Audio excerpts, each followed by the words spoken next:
Hello, my name is Marcus. I'm the compiler of a collection of therapy quotes entitled 1001 Windmills of the Mind, a collection of advanced self-help quotes taken from what's often called the psychodynamic or the psychoanalytic perspective, which long ago, as I understand, was referred to by some as philosophical medicine or narrative medicine, helping us to stop using a coping strategy that we had to use when we were traumatized as babies.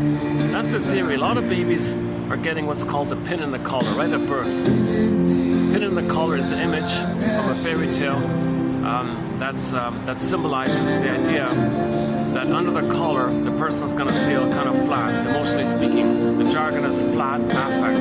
Long ago it was called athemolexia, no feelings for your words. In 1973 somebody varied the term and called it alexithymia, no words for your feelings. So the baby had to cope with trauma by flattening their affect. Okay, that's a huge loss. It's kind of like losing the golden ball almost. So in a manner of speaking, the metaphor is we do lose the golden ball. The golden ball is a symbol for the warm vibrancy and aliveness of our feelings from our beingness. But if our beingness had to go frozen, petrified, turned to stone, lost, damaged, wounded, get locked in a tower like Rapunzel, get in a coma like Snow White, okay, the beingness made a king morphs into a swan and flies away. Okay, sometimes the beingness is locked away and you need the key. Where's the key kind of thing? Well, the key's under mother's pillow. She's the cause of this kind of thing. So when the beingness side of us, i.e. It's the main part of us called the feeling self, the ontological self, the sense of self, our home within self. Okay, so we live to the extent that we have this natural state of affairs called the feeling self. We live to the extent that we feel. You need the feeling self to feel. Now when we say feelings, we mean the primary basic feelings of embodiment, your beingness self feelings, represented by joy and sadness in the Disney film. Those are the primary feelings. Joy runs the console, and yes, sometimes joy can step aside to let sadness run the console when there's a natural response to loss. And you face the reality, and then joy can come back kind of thing. Now with joy and sadness, or the golden ball, in other words, got swooped away, the golden ball went down the well. Joy and sadness went up the tube, twirled around, and went down the well as well. Just went to this other world, meaning unconscious world, repressed like that. Okay, Miss Korn, the Greek myth, the earth opens up, she gets pulled down. That's the beingness side of it all. Okay, so this beingness of us is undeveloped. It's called our emerging beauty, called Snow White. So Snow White is a symbol of our emerging beauty, meaning our beingness, Snow White. Okay, so Snow White is a personification of our beingness. Look at the condition of Snow White with trauma. She's in a coma in a glass box. Okay, or like Rapunzel. All these princesses that are locked away, hidden away, lost away, frozen away, sleeping away, whatever. Okay, that's the condition of our beingness. So our beingness is unavailable to us. It's not totally gone. It's just in self-protective mode. It's just a hiding away kind of mode. So that's one basic thing the baby does when there's trauma, babyhood trauma. Babyhood trauma we call attachment trauma, relational trauma, interpersonal trauma, okay, betrayal trauma. Where the mother doesn't understand the baby's signals, the baby feels abandonment depression, abandonment anxiety, abandonment syndrome, the basic fault now. Yesterday's topic, the basic fault. So he feels defective. He has this eerie feeling that he's guilty, that he did something wrong, mother didn't want him. He feels defective. He wasn't born with it. He just developed that post the trauma. He wasn't born with that feeling. It's not natural to feel that. So he was betrayed, in other words. So too many babies are being betrayed at birth. That's the theory here. Now this started roughly 6,000 years ago, according to Star Trek. Other people say it's maybe roughly 10,000 years ago. Roughly the time when we became a traumatized version of ourselves, roughly between 6,000 and 10,000 years ago. Okay, we went from Homo sapien to Homo traumicus. So we became a traumatized version of ourselves roughly 6,000 years ago. If we go by Star Trek's episode called Requiem for Methuselah, and there's the sad song of the loss of our soul for the past 6,000 years. Requiem, the sad, forlorn music about losing our soul kind of thing. So Requiem for Methuselah was a symbol of timelessness, this timelessness quality that's been going on for 6,000 years. So we've been kind of in a sad condition unknowingly, where we lost our feelings. Why? Because we made a mistake. It seems that people made a mistake roughly when they mismanaged their discoveries of farming and agriculture. They got an immense boost of serotonin, and it's kind of like meaning with the discovery of surplus food and farming and agriculture, the brain says, wow, all this surplus food. So that means the brain thinks all the person's going to be really safe now. Now, when you feel safe, you get serotonin. But that's like a layered above amount of serotonin that's over and above the normal serotonin that we get when we're in our families and all that. But that surplus, it's tempting to kind of get comfortable with this extra level of safety or something. So that's dependent. Now we're dependent on the farming and all that. So now when you get the surplus food and all that, you get the serotonin, but that dissipates quickly. And if you're now wanting that serotonin again, well, now you got to grab more land, more farm. Okay, so now we're into pillage mode. So now we're in this panic to get the serotonin. We got to start pillaging to get the surplus, to get seize the surplus, she said, and then you want to get the serotonin. But in our natural state of affairs, we're normally Homo naturalis. Okay, we're tolerant personality, global village kind of thing. We're all nice. We're all one big family. It's not natural. It's disturbed to force others to against other people's will like that. So a very disturbed thing took place, where for the first time in all of history, with anybody, babies were removed from their mothers. Can you believe it? What a disturbed, panicked idea somebody came up with. A lot of people said, don't do it, but we got to pillage. So to pillage, how do you pillage? Well, you need a prejudiced personality into people. You need a psychology in people that lets them to pillage. You gotta traumatize their mind to make them think that if they're gonna survive, they gotta pillage. So let the baby think that his mother or something or somebody or his imagination that pillaged him, he'll become the pillager and then he'll pillage. So we created the prejudiced personality roughly 6,000 years ago. Okay, so this was just some kind of mistake, some kind of aberration, some kind of confusion out of the panic to get more land, want to grab more.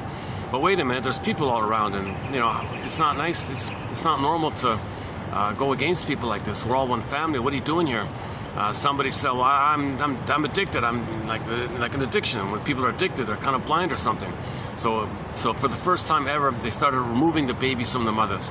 Now, what happens to the baby when he's removed from the mother? He's betrayed. Okay, his rage creates a picture. His own rage of being abandoned by his mother when he's removed from the mother, core placenta removed, babies removed, and all that stuff. His enraged creates a picture of a monster. Okay, monsters of the id monsters.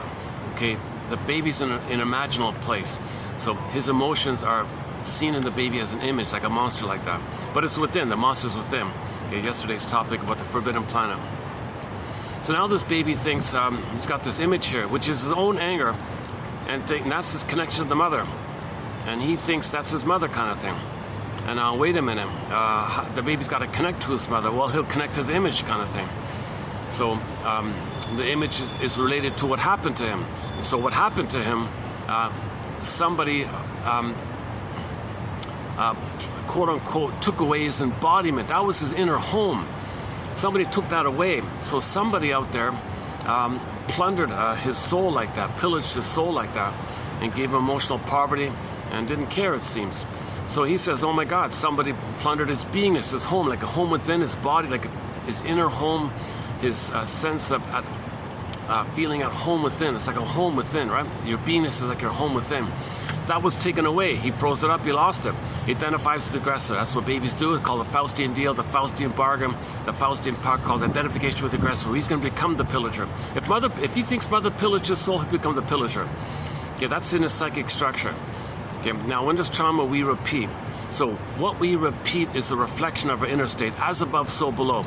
So now it's set up. Now you got prejudiced people. Now you got babies who are in a compulsion to repeat what had happened to them. So how's that going to work? Well, he thinks, well, out there, that can be some kind of innocence. Okay, plunder it, because he's the plunderer. Mother was a robber baron. He's the robber baron. Okay, he was given emotional poverty, gives others poverty as a reflection of how he feels emotionally impoverished. He gives others people poverty. He because you need a pool of poorly paid workers to hand over the stuff, because as soon as this baby had to hand over his soul to the mother got a moment of quick pleasure, so you plunder the planet for a quick buck. So now our pillaging mode, okay, is a reflection of having been pillaged from the baby's perspective when he's removed from the mother. Okay, so now we went from global village to global pillage mode, basically. And so this accidental sociological phenomenon of our discoveries led to our panicked reaction to traumatize the babies. Now, when the babies are traumatized, there's a thing called repetition compulsion, where we repeat what happens to us, hoping to change the past, undo the past, because that part of the brain doesn't know time. Okay, so now the core defense the baby engages in to deal with the pain is, A, he's got to have some identity. Now, his authentic identity is not available, right? His beingness won't be there. What identity does he have? Okay, there's only two kinds of identity. You got your normal identity called your feeling self, but that he didn't develop into it. He lost it very early on. So all he got back is that old, ancient, archaic thing called infantile megalomania, called narcissism. So he's got to feel a sense of that he's a king and a god, and it's all about him, he's important, he's entitled, center. You can't see it past his nose, can't see the past beyond his nose expression. He's always got to be center stage, he's entitled, it's all about him, and so on. So that's going to be his identity like this. Okay, now he's got to have attachment. All babies got to think some kind of link to the mother. So he's going to be the mother. So he's going to be the mother, that's his connection to the mother. Now, when he acts like the mother, he thinks somehow that if he imitates the mother, A, he'll have a mother, B, he'll have his identity of narcissism, and C, he has the fantasy and the hope that maybe if he mirrors the mother, treats others the way he was treated by his mother, then he's mirroring the mother, because he sees the mother as the wicked queen in Snow White. The wicked queen in Snow White is the envious, bitter, all that stuff, and she's trapped in her mirror on the wall. Who's the center? Who's all about? Who's entitled? Who's the center? Who's the fairest? And all that.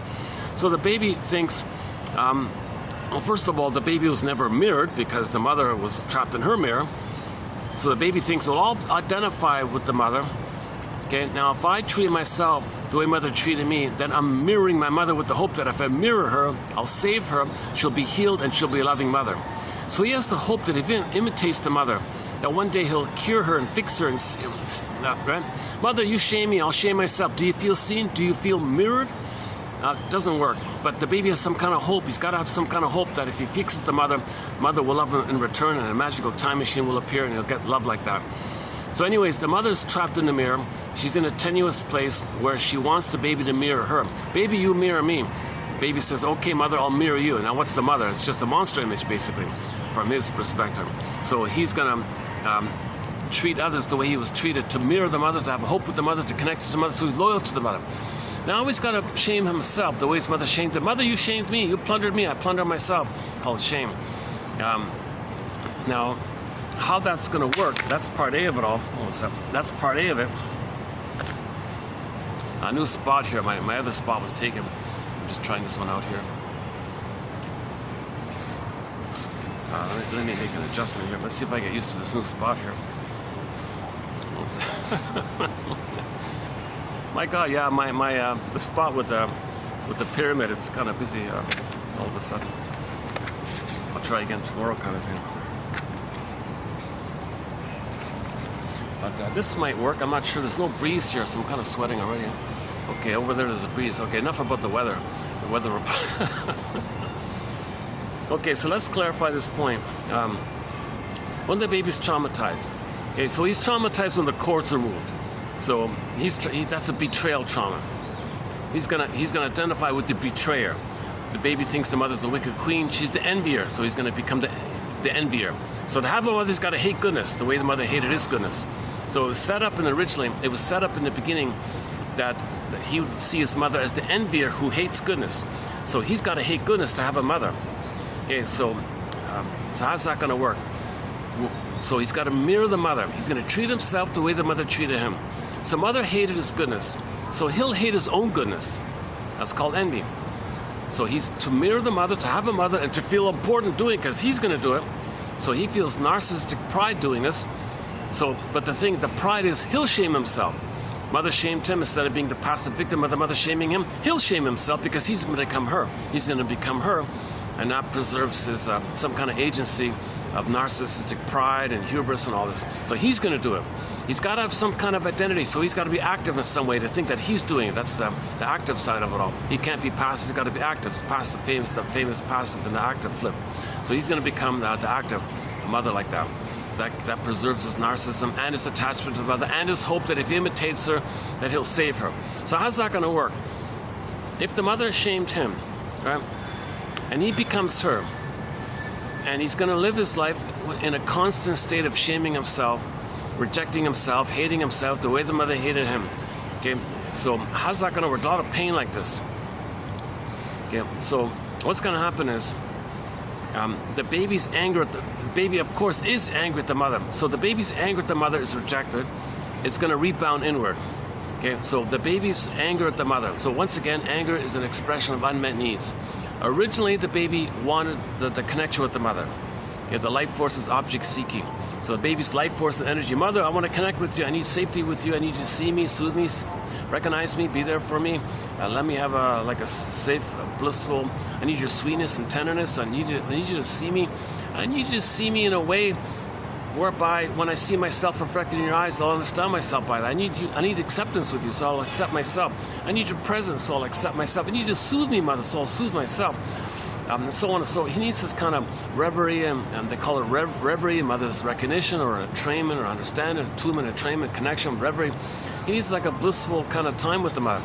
He needs what they call attunement, like this, mother's holding and soothing, and her tenderness and softness, and a level of safety that the child can grow and blossom and keep his beingness, keep his gold ball, keep his identity like that. Well, mother's trapped in the mirror. She can't do that. Okay, so to deal with the pain of that, okay, the pain is the earth opens up, there's a crack in the earth, and this core, the soul gets pulled down. Enter the Inside Out 2 film. You see the sarcasm scene, little chasm in the earth like that. And you got these sarcastic characters, very bitter, nasty characters. That kind of expresses the anger about the loss of the soul, and they got the chasm there. Emily Dickinson says, okay, well, you can't step in the chasm. There's no beingness there. So there's a swoon, there's like a swoon, a mercia. Okay, there's a pain so utter, swallows something, the person goes in a swoon, she calls it. The swoon is this kind of like drunk-like, hypnoid or hypnotic or drunk-like, stupor. It's the endorphins that numbs you to the pain.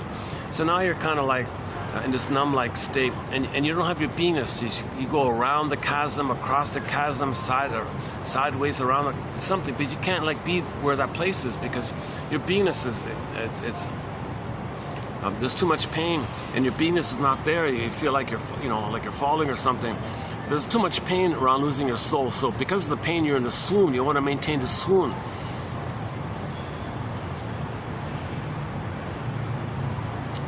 Okay, so originally the child's life force, mother, where are you? Okay, life force is object seeking. Imagine this life force, this energy, this prana, this chi, whatever you want to call it, elan vital, is that right? This kind of life force where the baby's reaching for mother. The baby's life force, all of his energy, passion, desire, wish, drive, all of his, okay, it's to reach mother. Mother, where are you? I need an attachment. I need a connection. I need a safe connection.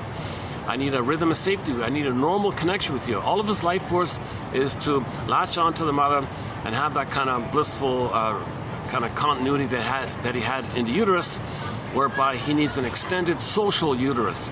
He needs an extended social interpersonal womb, okay, called the rhythm of safety, mother-infant dual unity, symbiosis, merging, fusion, unio mystica, participation, mystique.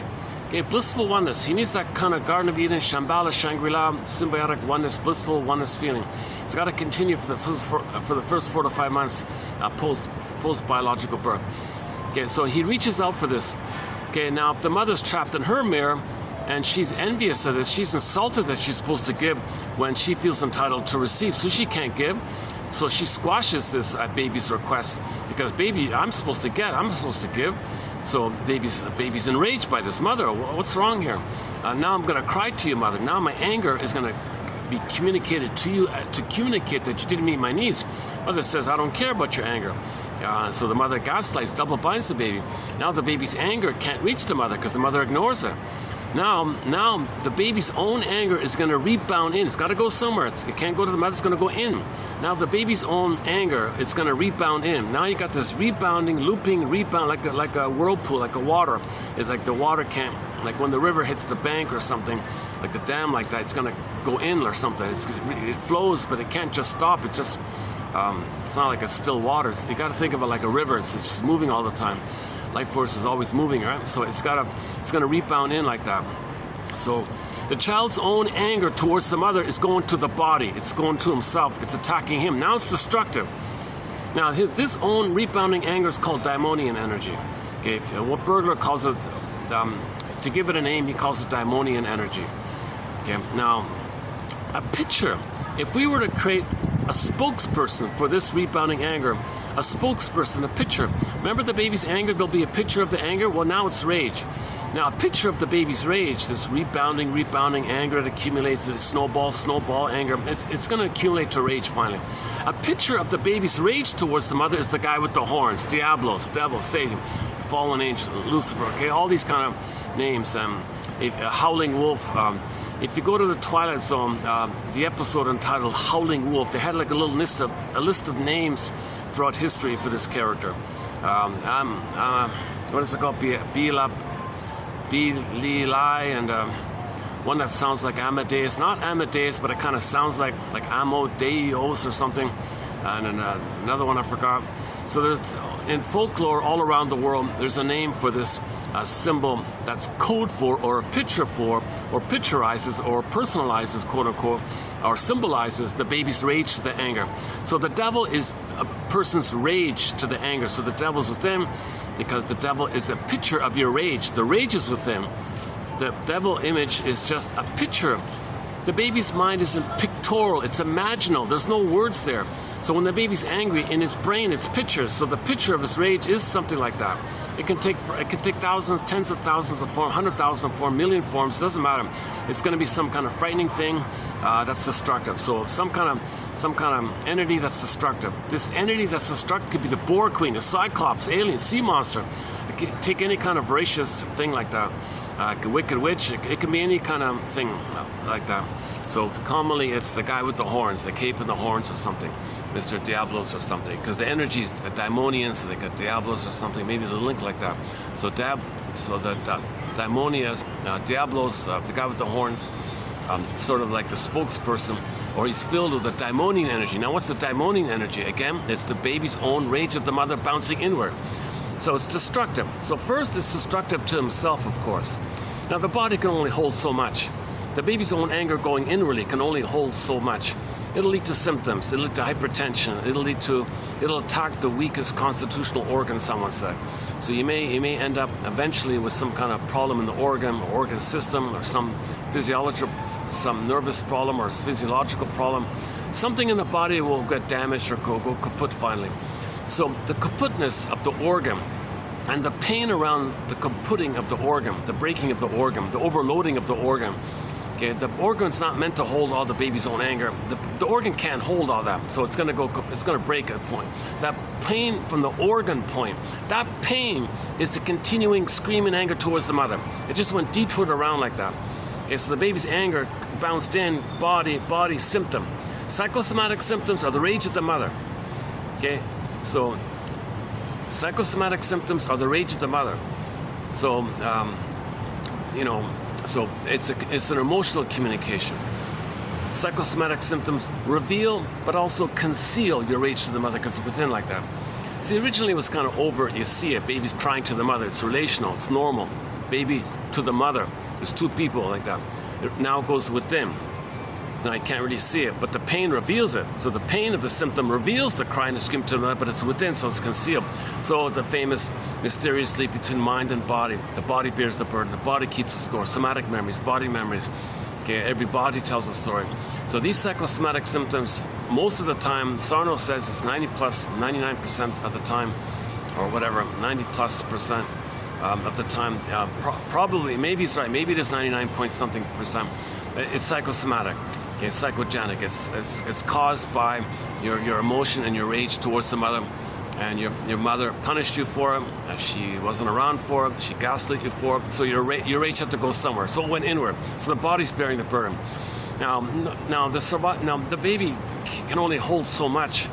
So to not damage himself continuously, at some point he's looking for an effort to do a sideways expression of his anger. Okay, now it's going to be destructive outwardly.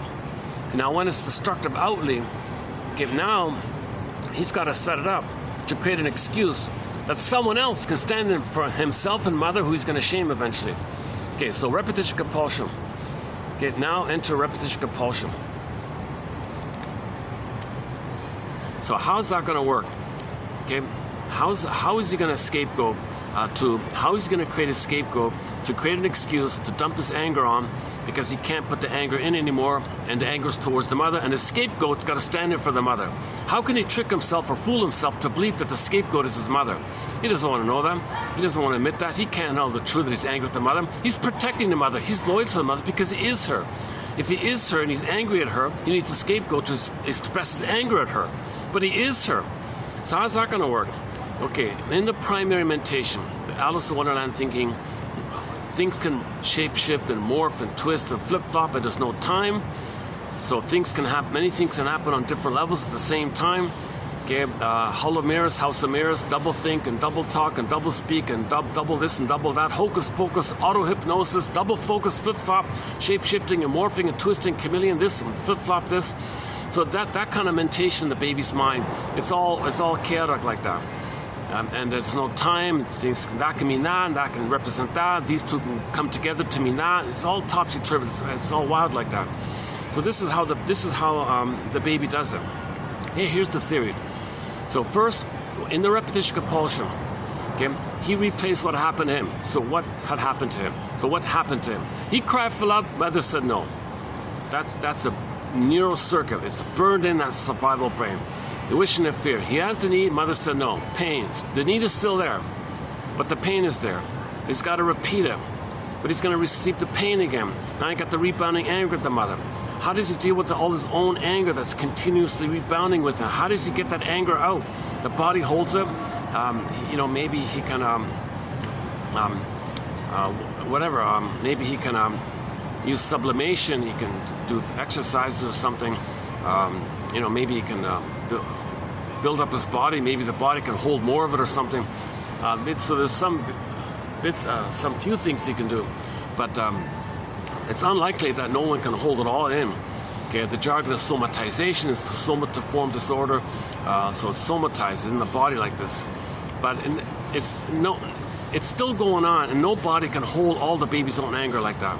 So he wants to find some way to trick himself, to fool himself that someone else is his mother. Aha! Now we can get his anger out and then blow off steam and discharge.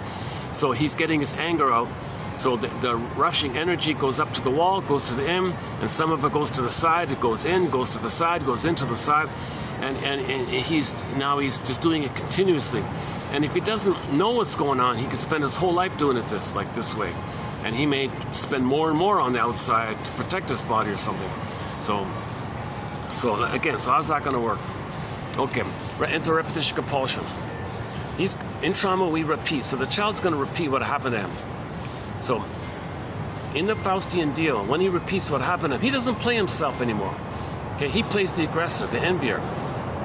He's going to shame himself, reject himself, hate his goodness and all that. So how's that going to work?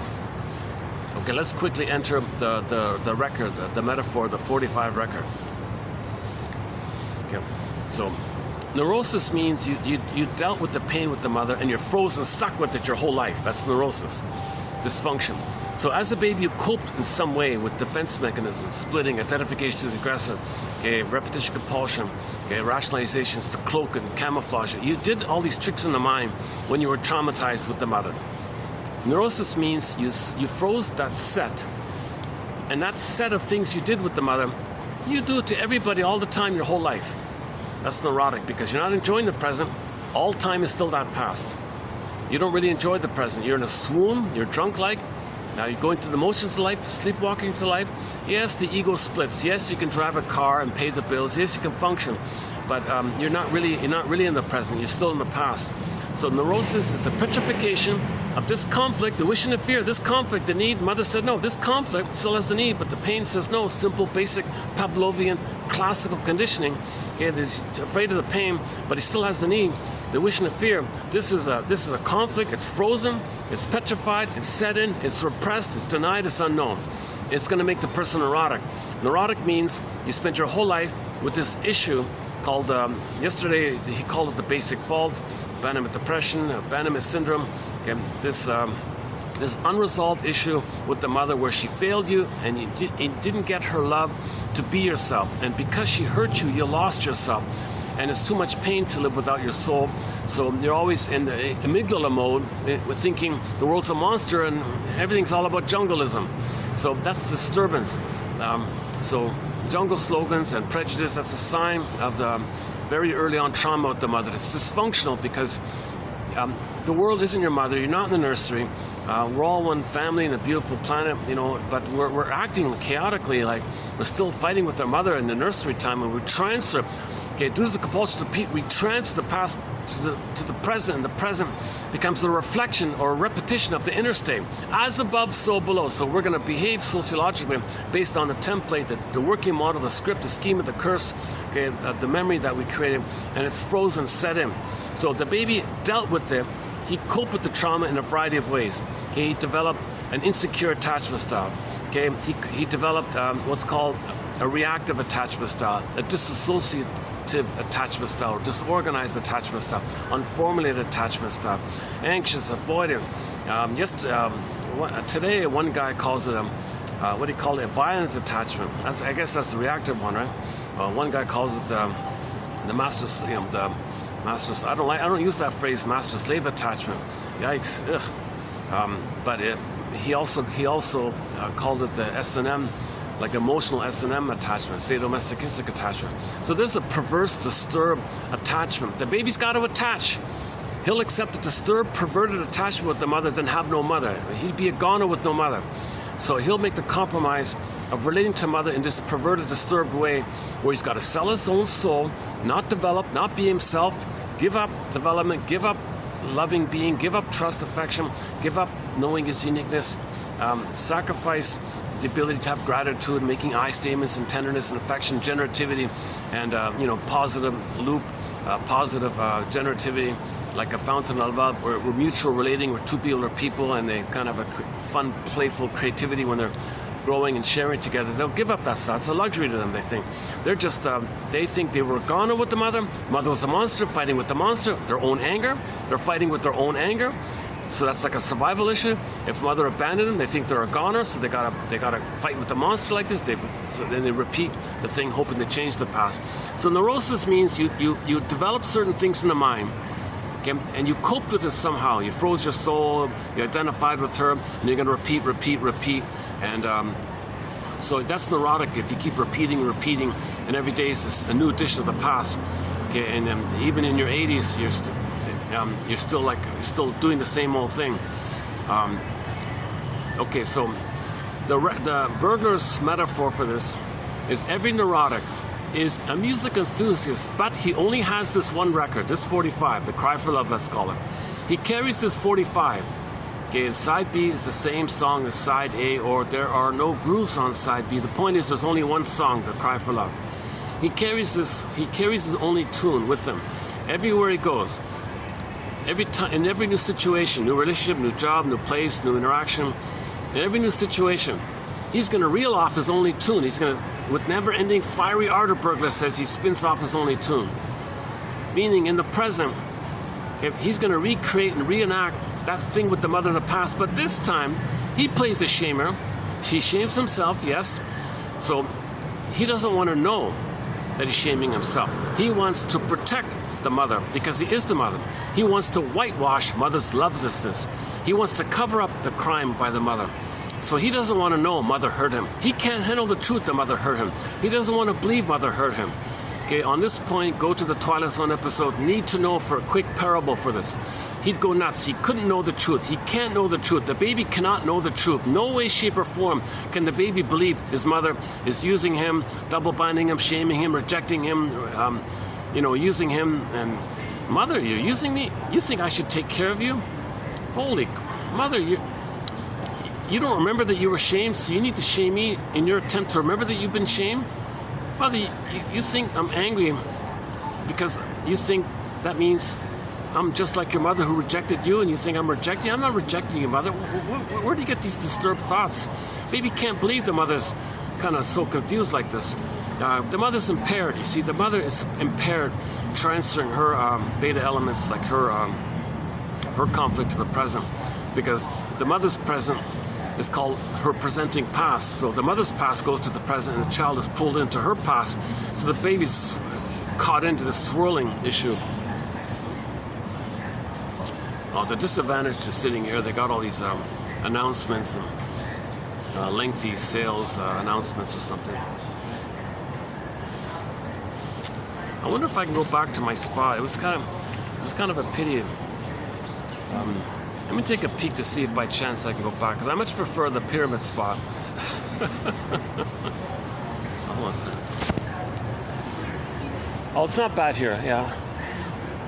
I just want to get away from these announcements.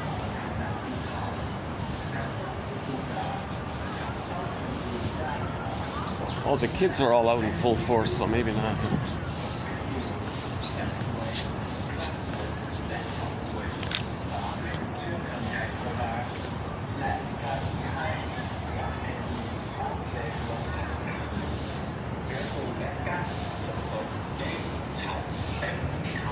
Oh, son of a gun, no, it's still taken.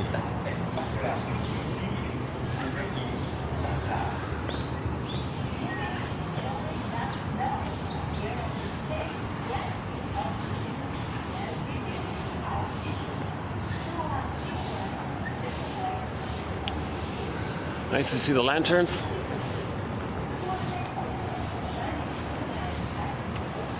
There's a nice one. A couple of nice ones there. That's a nice blue and orange. Yeah, these are nice lanterns. Nice colors.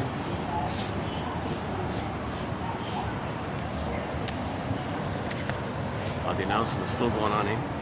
Boy, these announcements are really lengthy, eh? Goes on for like 40 minutes or something. Okay, let me see if I can talk over it or something. So, okay, let's go back to the record. Okay, when there's trauma, we repeat, hoping to change the past, undo the past, get the love that was needed in the past. But there is time. So how's that work? You're not in the past, but you got to repeat the past. But there is time. Come on, so it makes this, so it's whacked, right? The present is in the past, but you're still repeating the past because you still have that issue. Mother, are you going to meet my needs? But the event took place. She said no, but that part of the brain does not know time. All time is that time. That's the issue. That part of the brain does not know time. All time is that time, and you're repeating all the time. So the present is just going to be a reenactment of that. So the present is distorted. You don't see the present properly. You're going to twist or cherry pick or selective omission. You're going to wrench. You're going to see what you need to see. Make up delusion or whatever to see it as an emotional past, so you don't really care about the reality of the present too much, beyond the practicality of yes, you can drive a car, pay the bills like that, like you know what the present is. You don't 100% believe that the present is the past. Materially, you get that the present is the present, but emotionally, it's still the past. There's a famous split between the ego splits like that, so that's why people can get 10 PhDs and still, and still want their partner to read their mind like a baby, like the breast mother should read the baby's signals and respond. So he's still like a psychological, emotional baby in that sense, although he's got 10 PhDs, so the ego can split like that. Okay, separate topic about this theory about the ego split. So anyways, let's go back to the record here. Okay. Every neurotic is a music enthusiast, but he only has one record. He carries it with him everywhere he goes, with never-ending fiery ardor. Every time he sees a turntable, he plays his only tune. He spins off his only tune. He can't enjoy the present, have new songs, new creativity, new spontaneity, new play, new affection. He can't.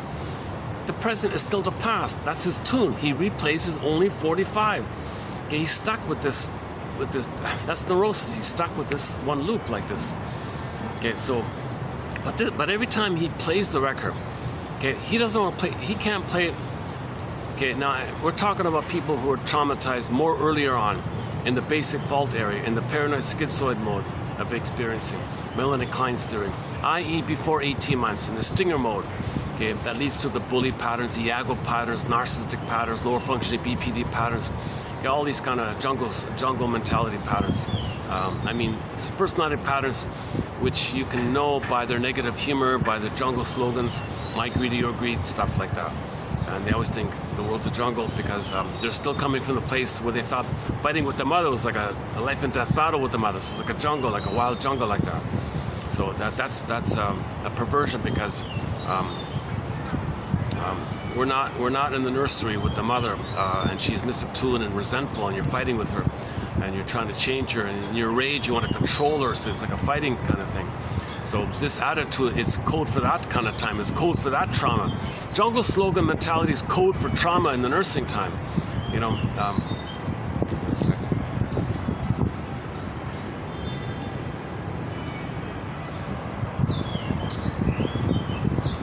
yeah, except for the announcements, I guess I could do the videos here. Now there's a bit of a breeze. All right, oh, what a relief, okay. Plus there's a fan there. Maybe next time I can use it. Yesterday I got lucky. Yesterday I went there. That was a good video, I thought. Yesterday's video at the pyramid place, that was not bad. I would recommend that video. We covered a lot of ground. You know, that discussion about the basic fault I thought was kind of interesting. So I would recommend the past several videos. I recommend all the videos, to tell you the truth. On occasion I have a bad day. My delivery is really kind of filled with too much anxiety. But most of the videos are as best I can deliver them. I'm not a shrink or professor, keep that in mind. I have anxiety. If I had the funds, play Joni Mitchell's song, This Flight Tonight, I'd be on this flight tonight and do an analysis, and so you can see it before and after kind of thing. So I have not been analyzed. I only have a BA, I've compiled the codes, keep that in mind. Let's go back to the record. So when the person, trauma before, we're talking about trauma before 18 months. Because 18 months, that's when the child thinks he's a little god, a little king, it's all about him. So trauma before that time, that's his only identity. He didn't get the selfhood identity post 18 months. Well, between 18 months and 36 months, it's called transitional. He's part way there, but not fully there. The psychological birth takes place somewhere between 3 and 4, where he has his beingness kind of thing. So trauma before 18 months. There's too much pain. The baby crosses over. Okay, he identifies with the aggressor to have a mother. Now he's going to replay the cry for love. But when he replays the cry for love, when he plays that 45 tune, he's going to reel off or spin off that record, meaning he's going to engage it with somebody or place thing, new job, new project, new business or new interaction or new deal or whatever he's kind of doing, whatever's important. He's going to kind of replay the thing, any kind of a significantly emotional interaction. Even minor, it might even be in minor things too. You know, like a conversation with somebody for a while. It might kind of lead to that. Somebody feels it and walks away kind of thing. You know, I don't want to be part of your past drama with your mother. I'm out of here kind of thing. You know, so people can feel that kind of being swept into their to their orbit like that. It's it can even be a malignant regression. So people don't want to be pulled into that because people become very greedy and angry like that. And there's no gratitude. They feel entitled. Give me more. So people usually walk away, I think. Yesterday's topic about the difference between helpful regression, called like a cooperative kind of thing, versus the malignant regression, where somebody's trying to undo the basic fault, undo the missing connection with the mother. And the connection at that earliest time of the blissful oneness. You're still trying to get the blissful oneness. They're still trying to get oneness, but somebody in the present can't be your best mother in the past, so that's why people freak out and run away kind of thing. So, okay, so we're talking about trauma before 18 months. And everybody to somebody, once it triggers your abandonment, triggers it, and then you got to repress and project, and you're repeating the mess. Okay.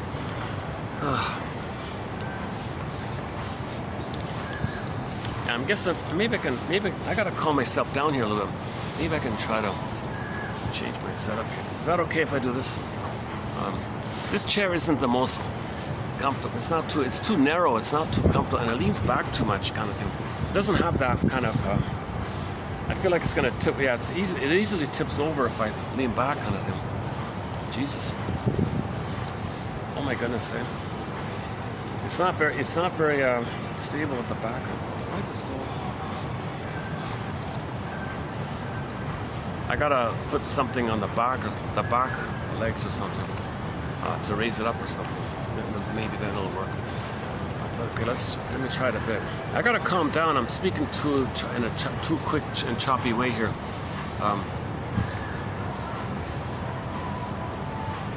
Maybe I'll play some ambient music or something. Why not just play some ambient music in the background?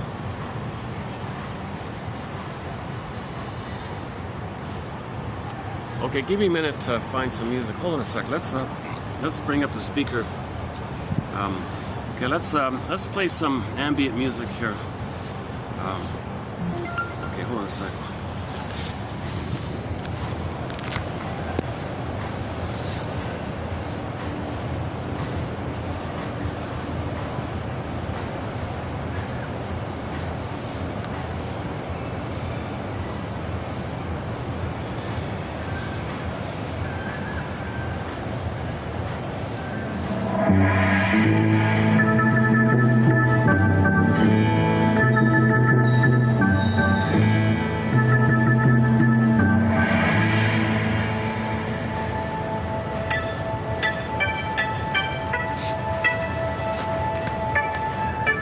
The only one I have at the moment is Robert Slap. No, that's his name. His last name is Slap.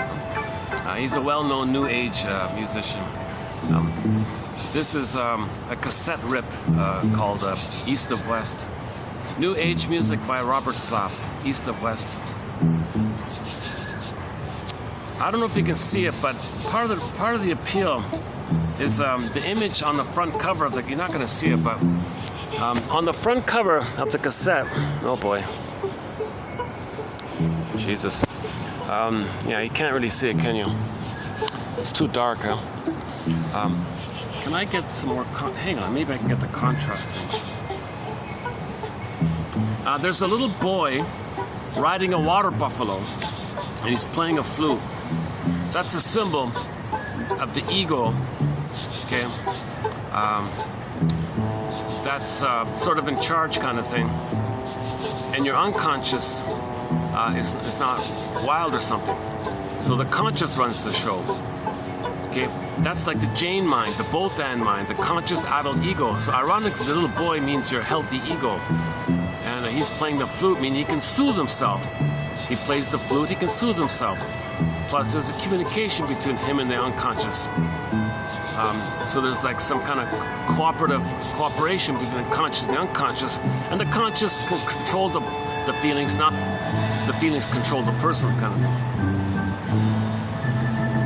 Hold on a sec. Can I get this picture up? How do I hold on a sec.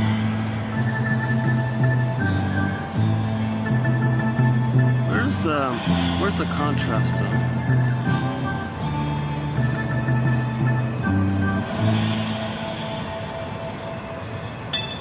Oh, here we go. Okay, maybe now. Okay, it's not too clear, but on the front cover of this cassette, you see a little boy playing a flute, and he's riding a water buffalo. Okay, that's the ancient traditional image that we want to have with ourselves. That the boy represents our consciousness, and the water buffalo is our unconscious. But the unconscious doesn't control us. The unconscious doesn't make us repeat the past, because we have a conscious. We have a strong conscious, and we can soothe ourselves, and we can communicate and get messages from the unconscious, and we're attuned with ourselves. So it's a little musical in that sense.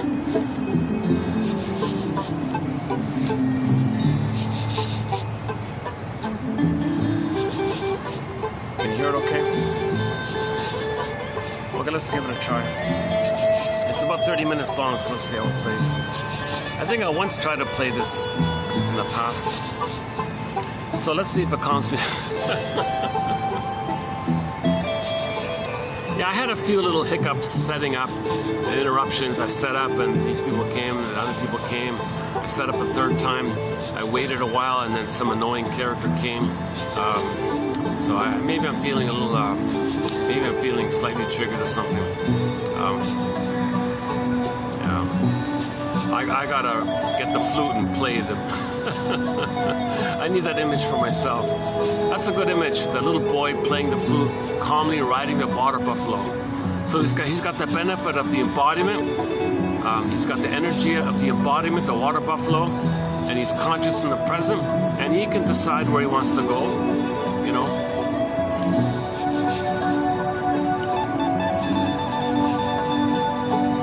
So he knows himself, he can communicate with himself, that's the flute part, the communicative part, the soothing part.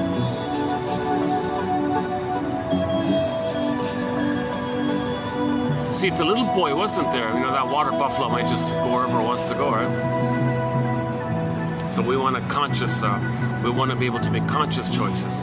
So that's similar to building the adult mind, that conscious ego. Okay, it's called the both and way of thinking. Robert Bly and Johnny Sanford think that's what the thing means with Noah's Ark. Mr. Noah built the ark. Okay, the boat, the ark, it's above the water. The water's all unconscious. If you don't have the boat like that, that means your unconscious contents, okay, it controls you. That means you're living in the past.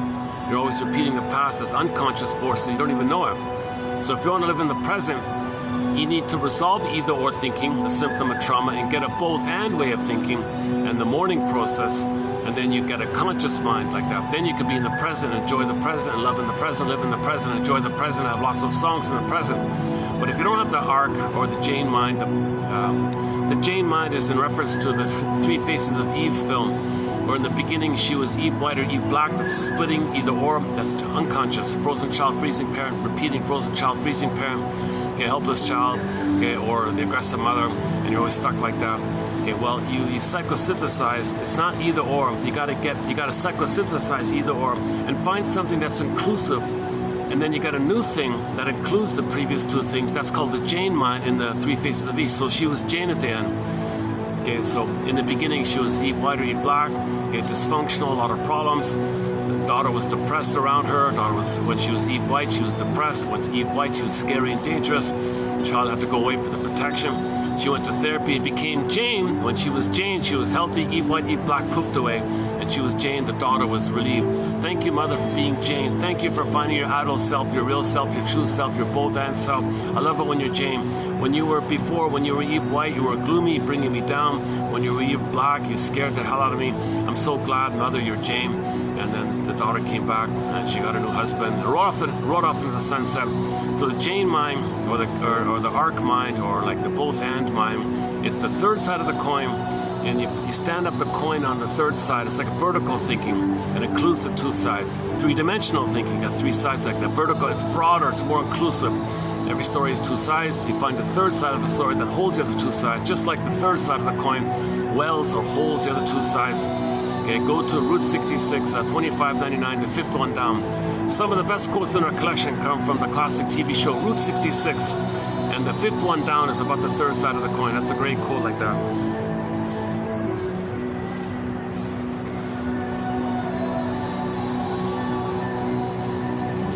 Okay, so we're talking about how does a person find a way to get their anger at the mother onto sideways and not know it? And fool themselves and fool others and get away with it, so to speak. It's a self-protective mode. They don't want to be flooded with their own anger at the mother towards themselves. It's too much. The body can hold only so much, kind of thing. So they want to find a way to scapegoat. So this is commonly called scapegoating, externalized living, blaming living. Okay, so that's to set it up so you can express your anger at the mother onto the scapegoat, filling in for your mother and thinking this, and you feel justified, and you don't know that the scapegoat's your mother because you don't want to believe that you're angry at the mother because you are her. And if you are her, that means you're mirroring her, and then you think if you mirror her, you believe the big lie that if you mirror her, that you can save her and get her love. Big lie. No baby can save a traumatized woman like that. The but the child still has this kind of hope that he can, because he thinks that God is king, he can do anything, kind of thing. Oh, this chart is not bad, right? I don't have the names of the songs on the. Oh, maybe if you can find the CD, the cassette tape, and enlarge the image, maybe you can know the names of the songs. I've never tried that. Nice music, eh? Not bad, right?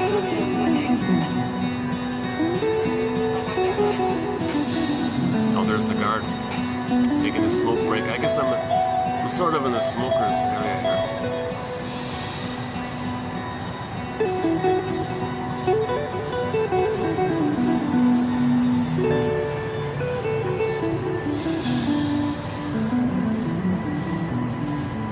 Let's wait for this one to pass here. Okay, let's see the managers.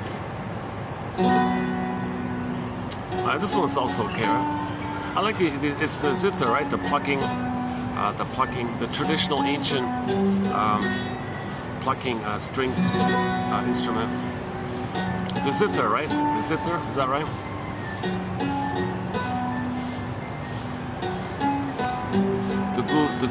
The Gould Chen, is that right? That I say it right? The Gould Chen. It's like a round, an old traditional guitar. It's not a guitar, but it's round-bodied with a smaller neck. I think it's got 4 strings on it. Is that right? The Gould Chen. And it's vertical, like it's on the person's lap, or something like that. Okay, whatever.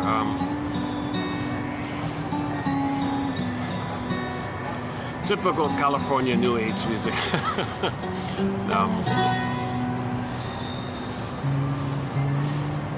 Is it working? Is it calming me down? Okay. Okay. So. Okay.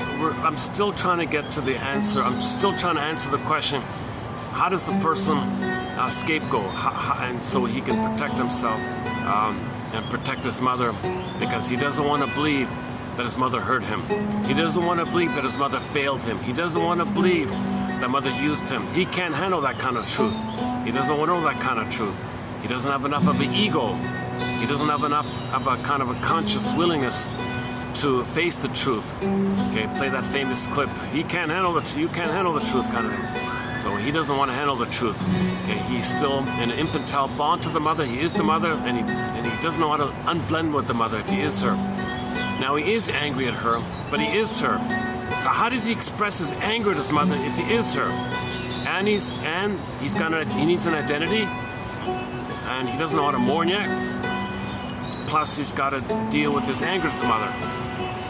So how's that going to work? How does he have his cake and eat it too, so to speak?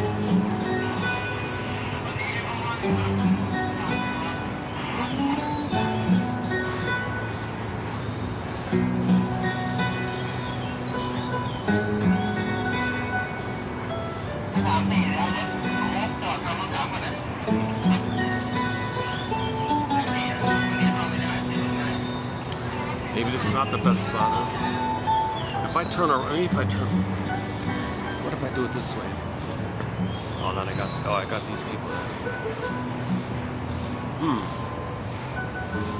Oh, now that the sun, yeah, hang on, now that the sun has, now that the earth has rotated on its axis to the point where the building is now blocking the sun. Let's see. Oh yeah, okay. Maybe I can go back to my old spot.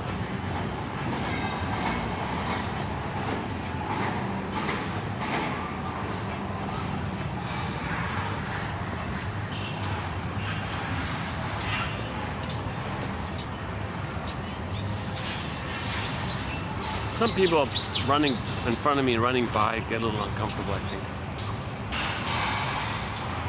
I don't want misunderstandings where people think I'm filming them, like if I'm pointing this way, right? Plus, I don't want to see that kind of thing over there.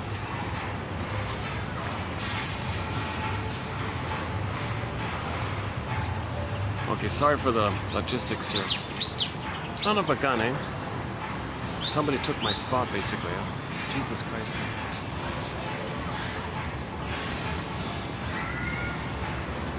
It's a nice little spot. I kind of just started to get attached to it. Huh? Okay, let's go back. Let's just go back.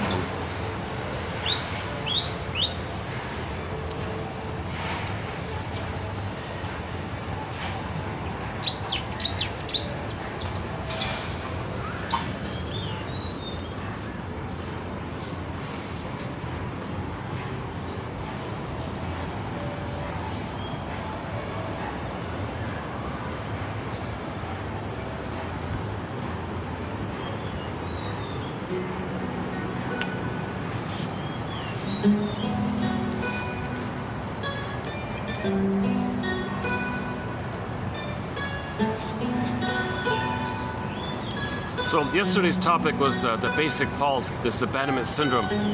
He lives with it all his life, kind of thing. So it's continuous like that. And all other so-called stages of development, he's dominated by this basic fault, so he can't really develop.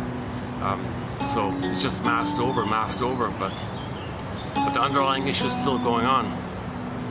Okay.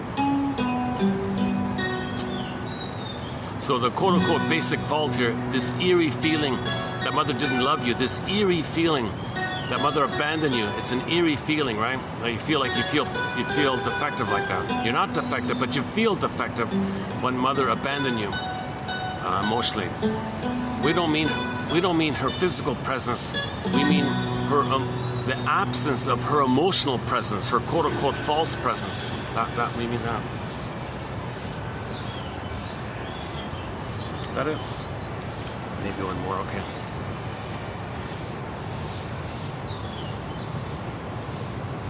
Maybe it's distracting. Maybe I'm too distracted by it. Just an experiment here. But I'm a little calmer. Yeah, it did work. I feel like the music did calm me down a little bit.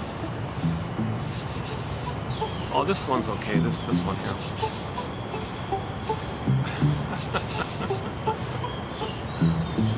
Just some fun, sort of peppy kind of thing.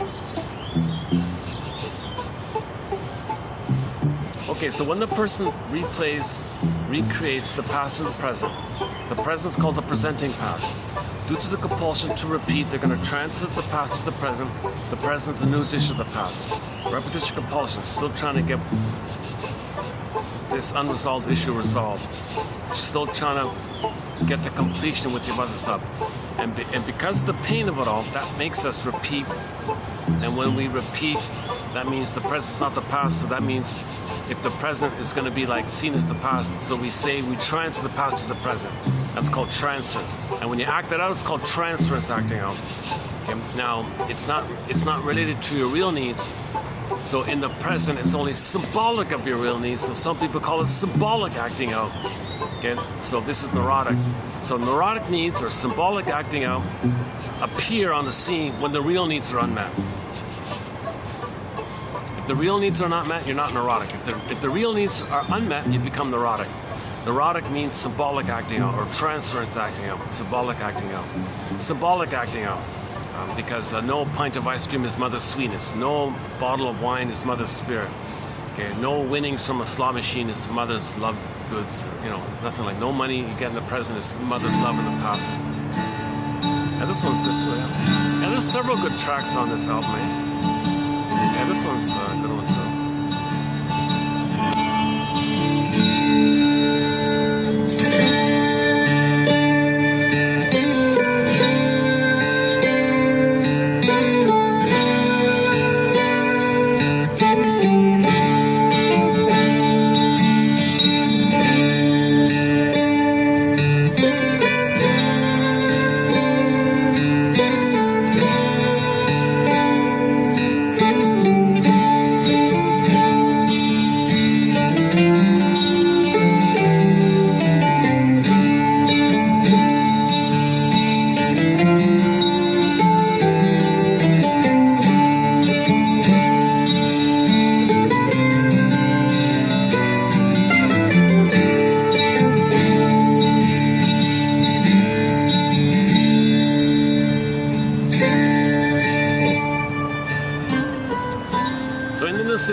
what happens is, every time he shames himself, his soul, that's called repression. Repression means he buries it, denies it, it's repressed. That's a lot of pain. Now the organism wants the person to be conscious. So the more he shames himself, though his mother shamed him, the more he represses his soul. The more he represses his soul, shames his soul, kind of thing. And he's got to shame his soul to please his mother, remember? Mother, are you pleased? That's the Faustian deal. He gets mother's power, mother's agency, but he's got to sell his soul like this. Mother, are you happy? You sold my soul, I sell my soul. Are you happy? I got your power, I feel important. That's the Faustian bargain. Just a very disturbed bargain. And he lives forever because that part of the brain doesn't know time, and he can spend his whole life doing it because he doesn't care about time. So because he represses, and because the system wants him to be conscious, what happens is when he represses his soul, that means he's going to project, see, attribute, think, believe, okay, that his soul is going to be onto someone else. Now someone else is going to be seen as his soul, called projection. Now he finds a proxy. Okay? Now he's going to think someone else can play him. In order to repress, to keep it repressed, okay, he's going to see it projected.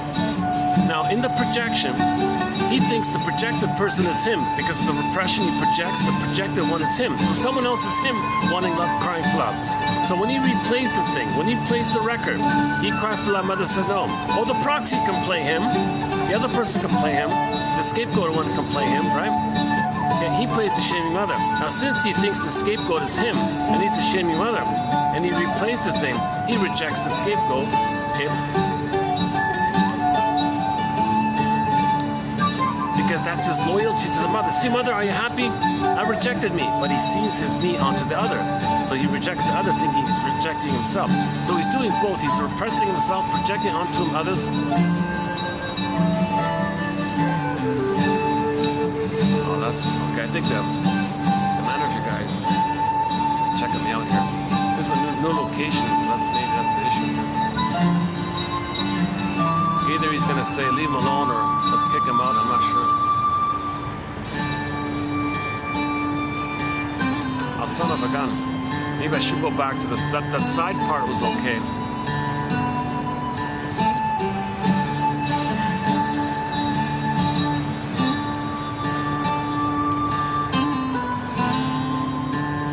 Well, if he kicks me out, I'll ask him if I can use the side part then.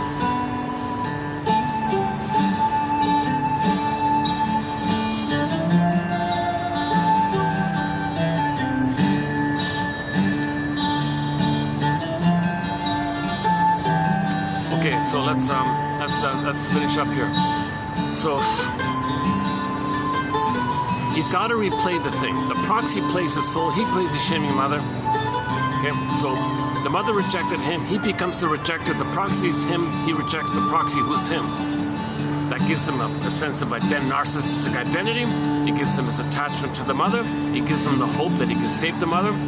It gives him the loyalty to the mother to cover up for her because he is her, and he makes excuses. Now the cortex is pulled in to make excuses. Give me some rationalization. Just give me some rationalization. Well, one rationalization is the reason you shame others is because well, hang on. Let me finish. That's part A. Let's do part B first, then we'll do the rationalization part. Okay, so after he shames an innocent person who plays his soul, okay, at the same time, on another level, remember that daimonian anger? The guy with the horns anger, his burning anger, his rage at the mother? First, he replays his cry for love. He's angry. He wants to get his anger at his mother, but he is the mother. Okay, now you get the flip-flopping. Now he plays himself and flip-flops, flies the projection of the mother onto the one he just shamed and thinks the one he just shamed is the mother hurting him. Now there's his mother. The scapegoat's his mother now. Now he can express his anger at his mother. Okay, so that's a core issue with scapegoating, that the scapegoat's the mother. Okay, now as he does that, okay, he represses within. He denies his soul. When he scapegoats, he denies his soul. That's a pain. The more pain, the more denial, the more repression, the more projection. Now there's more anger, there's more projection, then there's more scapegoating. Because there's more projection, there's more denial. So repression and projection and scapegoating kind of linked like that. Okay, now the traditional old ancient classical idea of scapegoating is, if he doesn't want his soul and he thinks his mother's a bad one, he can say the scapegoat is his soul and the mother bad mother. And he thinks if he can somehow expel or go away scapegoat, he thinks he can get rid of the memories of being shamed and the mother hurting him. Really? All he does is repress it. Then he's got a scapegoat again. It never works. It never works. No innocent, no other person, no other person was you or your mother back then in the nursery. So if you get rid of the other person, so to speak, you're not getting rid of the memory that you were shamed and your mother hurt you. That's still within. You see, so it's called repression. You do this to repress. And then it has a manipulative effect, because it's a negative spiral now, because you repress more, you project more. Now you have more of a need of a scapegoat. Now you whip yourself into a frenzy, and you got to believe that the scapegoat is threatening. Okay, now we enter rationalizations. Now the cloak, the excuses, the flim-flammery, the duplicity, the BS. Okay, to cloak and cover, and to cloak over this, because you don't want to know the truth. You can't handle the truth that mother hurt you, because you are her. So now you got the scapegoat set up, where you think if the other person is you and you want to get rid of the memory that you were shamed, and the other person is your mother and you want to get rid of the mother hurting you, and you think you can put it on another and scapegoat it away kind of thing, to go away, like the goat goes away kind of thing, runs away kind of thing. Okay. How do you BS yourself and others? How do you justify this, or somehow further repress the inclination that you might call out, that you might know the truth, that this is nonsense? How do you further repress? Okay, enter the cortex. Hey, cortex, I need help here. I'm doing something psychotic here. I don't want to know this. I need more repression. Give me more repression. So the cortex will create some beliefs, excuses, rationalizations, justifications, flim-flammery, duplicity, to fool you and to others, to trick you to think that you're being reasonable and narcissistic and important and proud. So the cortex will say something like whatever it says. Yeah, whatever it says. So whatever BS you make, that you don't care if it's true or not. You want to believe it to repress the pain of the truth. So you make yourself believe it. Now enter a thing called projective identification. When you assign others the identity of your shame, of your no good you and your bad mother, and your mother being dangerous, when you assign those traits of yourself, you being shamed, your mother being dangerous, and put it onto others, now you want those others to identify with that projection. You want them to play that role. You desperately want them to play that role, that they're no good and dangerous. I.e., you felt no good and your mother was dangerous. So you want to see others as no good and dangerous. Enter the thing called projective identification. This is the prodding and the guarding and the coaxing and the inducing and come on. Show me some sign that you're no good and dangerous. Come on. So you push, prod, and make them behave in some way. Say, aha, gotcha. I knew it. So you want to make that knew it. You want to get that gotcha thing. Okay, you create that helps you to believe your BS when you can prod it and it wasn't there, right? But if you Jesus Christ, you take a puppy and you kick the puppy a million times, it might bark. But I knew it was dangerous. I knew dogs are dangerous. But the puppy was never dangerous. You just created it kind of thing. It wasn't his natural state kind of thing. But you want to believe the dog's dangerous or whatever. Not a good example, but. So this is projective identification, where you coax and prod and induce. And doing that always puts a pressure on people. What does he want? What is he doing? I don't get it. Does he want this? And people are trying to accommodate you somehow, and sometimes they get fed up and, aha, you are dangerous, you're angry. I knew you're angry. Yeah, well, you behaved in such a passive-aggressive way. You behaved in such an annoying little way. You did these million little annoying things that made me angry. I knew it, you're dangerous. Aha! So now you believe the other one's a threat or something, right? Your mother. Okay, that represses the memory that your mother was a threat, and you were the threatening mother. Prejudice is confession, by the way. This is all confession.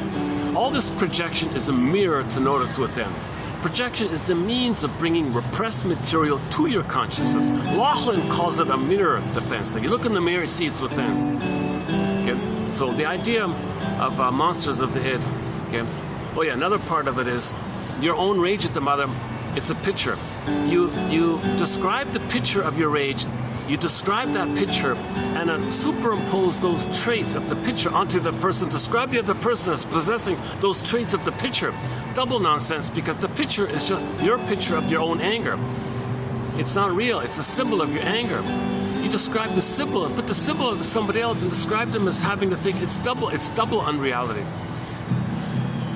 That's repression, because you can't handle the truth. Mother failed you. So the whole healing journey is called mourning.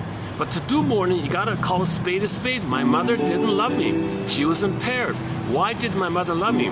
She was impaired. She didn't have the psychic shark to do so. She didn't have the beingness to do so. She was trapped in her mirror. Okay, she was dealing with the problem of not getting enough love from her mother to be able to love. She doesn't have the beingness to love. You need a beingness to love. She doesn't have the beingness. If the mother's narcissistic, a bullying type, an Iago type, a cynical type, dark humor type, you know, if she's never mourned or never laughed or like in a healthy way, chances are she's doesn't have that beingness to love. You need a beingness to love. The mother doesn't have the beingness, she can't love you. See, so that's when we say mother didn't love the baby. It's from the baby's point of view that his needs weren't met. He wasn't loved because the mother was impaired. So to get out of this mess, you got to do what's called mourning. Okay, the mourning means you got to resolve this either or stuff that we do when we're hurt. Okay, we don't want to know the mother's a monster. We say she's a goddess, either or, and you keep it separate. So you don't see your mother as a human anymore. You see her as a goddess or demon. That leads to the either or stuff. So you got to get your mother's story. When you get her story and see her as a human being who's impaired, who's wounded, who's also a member of Homo Traumacus. We're all members of Homo Traumacus. Okay, everyone loves and cries for love, and you apply your vertical thinking, three-dimensional thinking. Okay, broader thinking, both and thinking. See your mother as a human being. Okay, Rosanna Deerchild, an elder, an indigenous Inuit elder, Rosanna Deerchild. The more I learned of my mother's story, the more of a person she became to me. Okay, play Bruce Springsteen on YouTube, Toronto Independence Day, the intro he gives. Okay, about things not panning out for your parents and they're upset, hopes and dreams. They're people. You got to see your parents as people kind of thing. Don't just think of your parents according to like you as a child with them and them as parents. You got to see them like people to themselves like that. Your parents are people too with hopes and dreams that didn't pan out.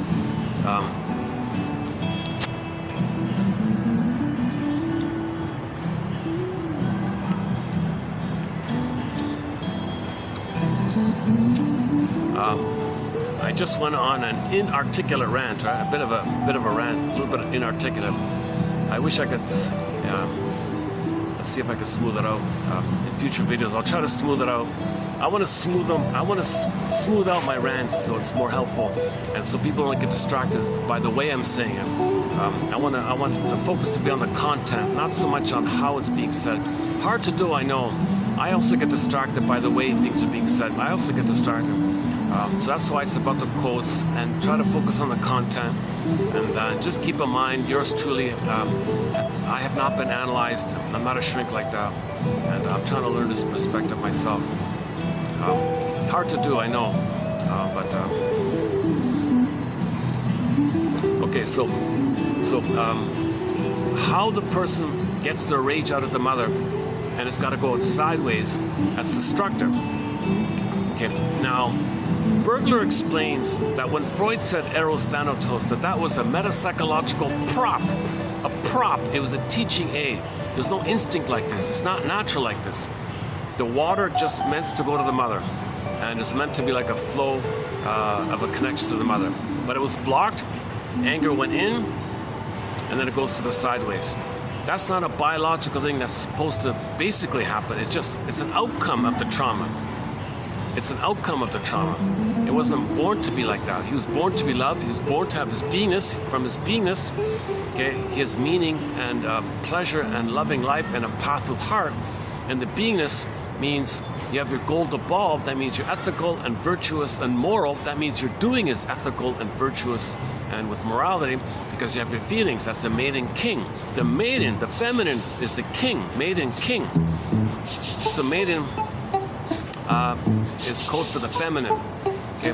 And then the king part is code for the masculine. The masculine is code for the doing. Okay? And the feminine is code for the being and doing. So your doing comes from the being. If your doing comes from the being, then your doing is normal. If your being is too wounded, then your doing is too distorted. Woodman says the wounded feminine leads to the distorted masculine. Kirsten Wilson says, if you're not in your body, you're not making sense, literally, and it's disembodied discourse that causes all these problems. Seems to be on a kind of a loop or something. I think I've heard this already. Let me play let's change up the music here. Hold on a second.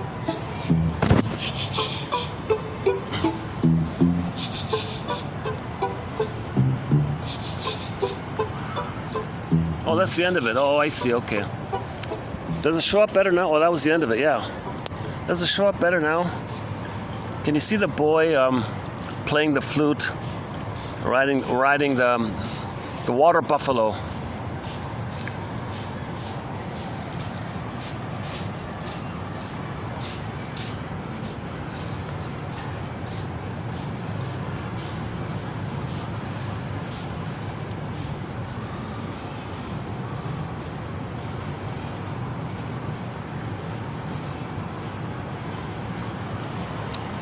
Oh, yesterday I tried to play a song called Do You Remember by the band Passion Fruit, the bubblegum pop band called Passion Fruit. I had to trim it out, totally copyrighted. So that got trimmed out. So you'll notice a skip in yesterday's video. That's what happened there. Before I forget, that song I opened up with called Kugutak. Kugutak. The singer Jurini, another indigenous singer. The reason I played it because just before coming out, Beatrice Deer interviewed that fellow. So that reminded me of it. And when that song came out a few years ago, I played it here. I featured it just when it came out. And then I haven't played it in years. And then I saw him interview. Interesting story. He had a hard life in the Inuit in the north like that. And it's a sad, very sad story like that. And then as an adult, he just kind of self-taught himself music right from scratch, you know, like a late bloomer kind of thing. And that was his first song, and it's a good song. And Beatrice Deer helped out with the throat singing in the background. That's the song we opened up with, called Kugutak.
She's helping out her buddy there. Actually, Beatrice, in that interview, I just saw part of it this morning. She did a gesture, a helpful little gesture. She said, the more we use our thinking, our cortex, the more we can heal the pain in the back of the mind, the amygdala, right? So she gestured like that. Use this to heal this. So use this area to heal what's in that area, something like that. Not a bad little summary of it all. Okay, another way to think about why this is so destructive and why it's like evil and is because the child wants to live. You take the letters, it's just a coincidence, an interesting coincidence. The baby wants to live and love and all that. Mother, I want to live and love. L-I-V-E. Mother, okay, the rushing the river. L-I-V-E. Mother, I want to L-I-V-E. Okay, mother gaslights, double binds, no, rejects, shames, exploits, uses, wicked witch mother, okay, turns into her. Now the child's L-I-V-E, and he's angry, L-I-V-E. Come on, mother, I'm trying again, live, I'm angry. Okay, again, rejected, double bind. Okay, now the child's L-I-V-E, okay, it turns around. So you take the letters L-I-V-E and reverse those letter around, then you got E-V-I-L. This rebounding aggression is E-V-I-L now. So it's destructive. In other words, it's destructive. It doesn't care. It's just destructive. Because now they think anybody's mother, and he's coming from a place where the baby's so in reach of the mother, he wishes he could just devour her. Now he's got this cannibalistic kind of quality where he wants to gobble up the mother, devouring kind of feeling, because he wants to control the breast. He has no way to control the mother because the mother's too frustrating. He's too angry. He's too enraged. So in his rage, he wants to devour. That's a destructive, this biting, devouring kind of thing. It's destructive like that, right? So this destructiveness, okay, that's you put a picture, a spokesperson for this destructiveness. So who's going to be the spokesperson for this L-I-V-E-E-V-I-L reverse? We'll put it Mr. Diablos, Mr. D-E-V-I-L. So that's why they got the guy with the horns as a picture of your rage, the anger. It's destructive. Destructive towards yourself, destructive towards others. Now, when it's towards others, the way to BS yourself in this area, to make you unaware that you're angry at your mother, is so whatever excuses people come up with, okay, whatever tricks to induce people to behave in a no good or dangerous way, okay, that's part of it. Another area to get away with scapegoating is another way to think about the scapegoating is that the person originally wants the oneness, right? If others can't be one with you, that's separation anxiety. I can't be one with you. That your mother is abandoning me. You abandoning me. I have separation anxiety of not having a mother. I'm enraged at you, mother. So that's another part of it, right? So they don't feel that they can be one with that person. Okay. Part two. When you take the word other, like he's another person, an other, you put a dash between the M and the O in the word mother. Other. You're not my mother. So I'm angry at you because you can't be my mother. And you're my mother who hurt me and I'm angry at you. So you got a double thing. Number one, the other person can't be your mother, so you're enraged at that. Number two, they are your mother who hurt you and you're enraged at your mother. So the other is now a way to, you perceive the other as A, the mother who didn't give you oneness, B, the mother who hurt you, and you're angry at her. So now the other is your mother on two ends. Then now you disperse your rage at the mother onto the scapegoat of other, okay? Because of those two factors. Now, if you want to end, now another theory here is if you want to add in the idea of envy, if the person, while you see the person as other, you might think, wait a minute,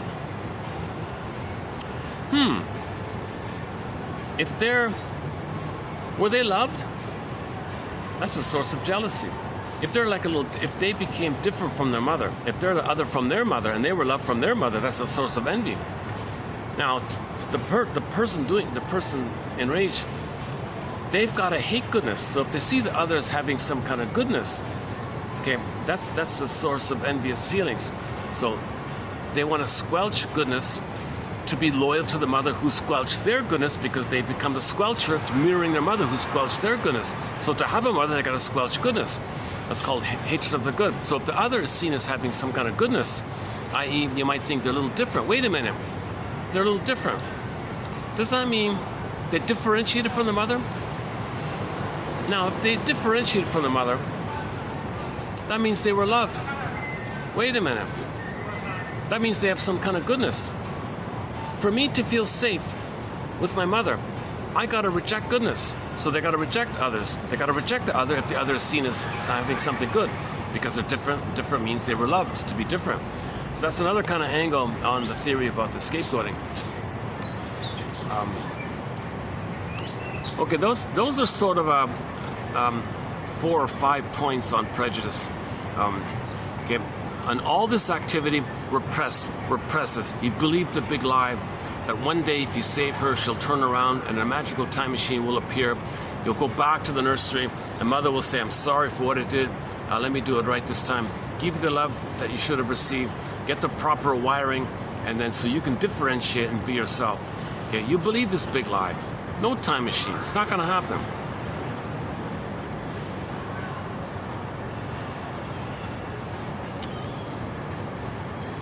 Okay, on this point here, so all that was sort of a build-up to this quote here. So in our batch today, let's see, 1, 2, 3, 4, 5. The sixth one down, beginning with a search for. Okay, now let's do some of the quotes here. So we'll be doing 2670 today here. Let me try this again. Can I? I'm not gonna fall back, am I? I get tips easily. My goodness, why is it so tipsy like this? If I'm careful, if I do this, you might see me fall backwards. I wanna calm down a little bit here. Is that okay? Like this? Is the audio still okay? The lighting's okay? Okay, let's start reading some of the quotes here. A search for an exiled shadow. So everything about us that we don't know thyself. Your repressed self is exiled. Your soul is exiled. It's all unknown to you. You're searching for yourself. You want to get yourself back to yourself. Okay? We feel alienated from ourselves, estranged from ourselves. Unconscious personality traits the individual considers whatever no good and doesn't accept as his own. Okay, now you got to search for this material. It's in the exiled shadow. Robert Bly's metaphor, the bag. So much of who we are, we don't know. We put into this bag behind us. We drag this bag.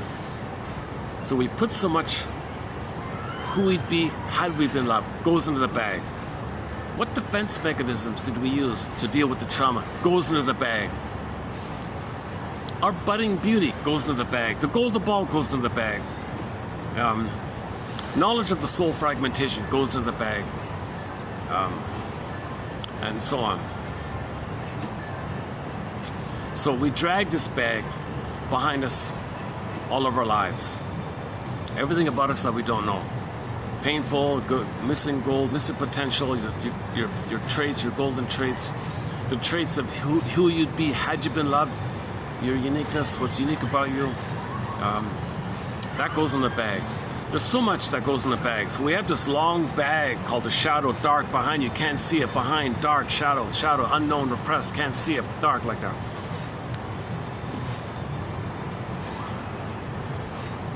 Now this word dark, by the way, be careful because it just means you don't see it. You see, some people, when they project something they don't know about them, they think, well, dark, that means something about me, it's dark. Well, put it onto others. Well, it's dangerous, dark, like dark, dangerous. Yeah, that's another myth. Robert Bly makes that point. Dark means you just don't know it. It's shadow.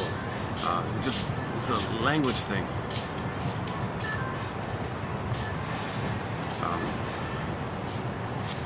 Okay, so everything we don't. So we drag this bag behind us all of our lives. We put so much in there, and we drag the bag, kind of thing. So we put it in there, we put our soul in there, we drag our lost hidden soul in this bag. We don't know what's there, it's lost in this long dark bag.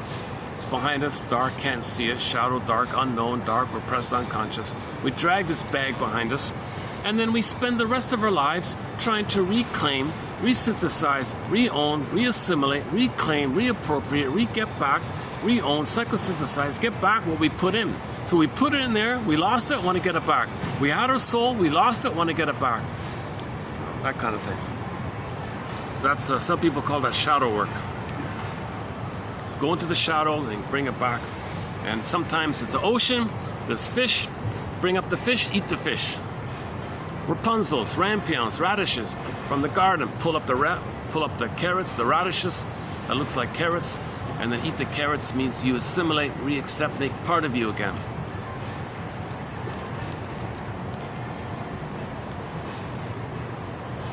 Sustenance, be it of a material or non-material nature. Psychologically, our sustenance is in there. Psychologically speaking, to eat is the equivalent of gaining understanding of and thus power over those factors within himself that might otherwise overwhelm him. The realization of the process of eating conveys the notion of assimilation by consciousness of an unconscious element. So that's why in the fairy tales you got all this eating going on. Okay, the metaphors, you're assimilating. Your conscious is assimilating what's unconscious. The image is eating, reclaiming, make it a part of you. It's in your body, it's a part of you. Okay, it's disembodied, you want to be embodied, so you eat it, get it back in your body like that. So the common image is the fishing one. You pull up the fish and eat the fish. And the Rapunzel means radish. The radish is in the witch's garden, unconscious garden. Hop over the fence, unconscious. Need a lantern, find the radish, pull at the radish. Something about you that you don't want to admit. Now you want to admit it. Now you see it. Now I accept it. I take responsibility. That's me. I believe it's me. Okay, I feel no good. I felt shame. Mother hurt me. I feel shame. This feeling of shame, I'm going to admit it. There's a basic fault here. I was abandoned. I'm going to admit that I was abandoned. I'm going to admit that I have abandonment syndrome. I'm going to accept that I'm going to eat the radish. Meaning you're going to accept and assimilate and own and believe and accept. Your attitude to the trauma is very important in terms of your healing journey. Your attitude can help you in the healing, or your attitude can hinder you in your healing. So when you know you're traumatized, what's your attitude going to be? Okay, go to yesterday's quote about this attitude. That was a good one about the attitude. This is just as uncomfortable because I keep feeling I keep worrying I'm going to tip back or something. Why is my chair so lopsy? What's going on here? What happened here?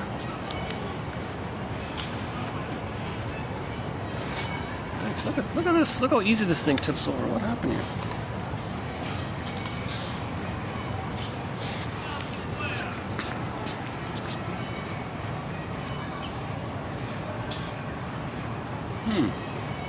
Seems okay.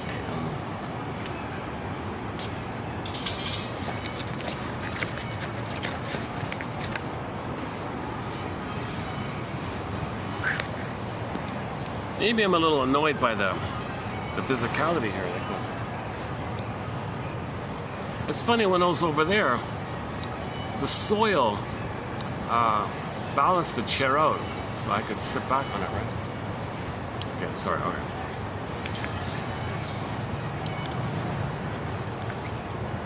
Okay, today's not one of my better videos, but content-wise, I hope there's some core points here.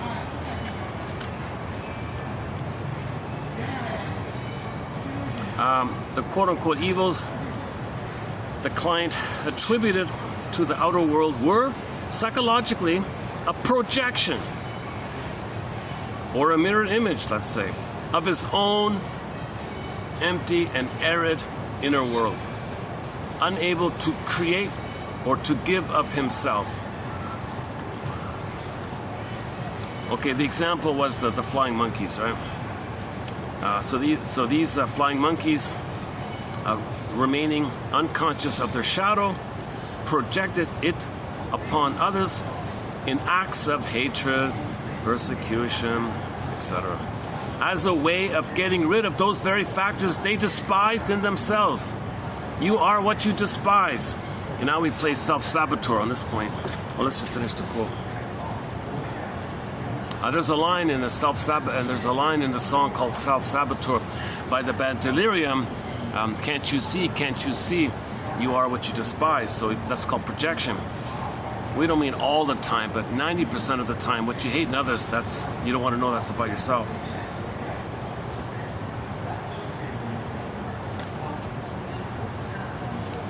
By scapegoating whoever fill in the blank, the carrier of their shadow projection, they saw themselves as important, as heroes or something, repressing their own negative characteristics. So all that they're doing is inflating their neurotic egotism, that their little baby god, infantile. Kristen Wilson calls a lot of people infantile gods. So they're preserving their infantile god thing. Yeah, I'm a hero, I'm an infantile god, right? All they're really doing is, by scapegoating, is repress. When you repress, you project. When you project and see it out, that means you're repressing. The more you project, the more you repress.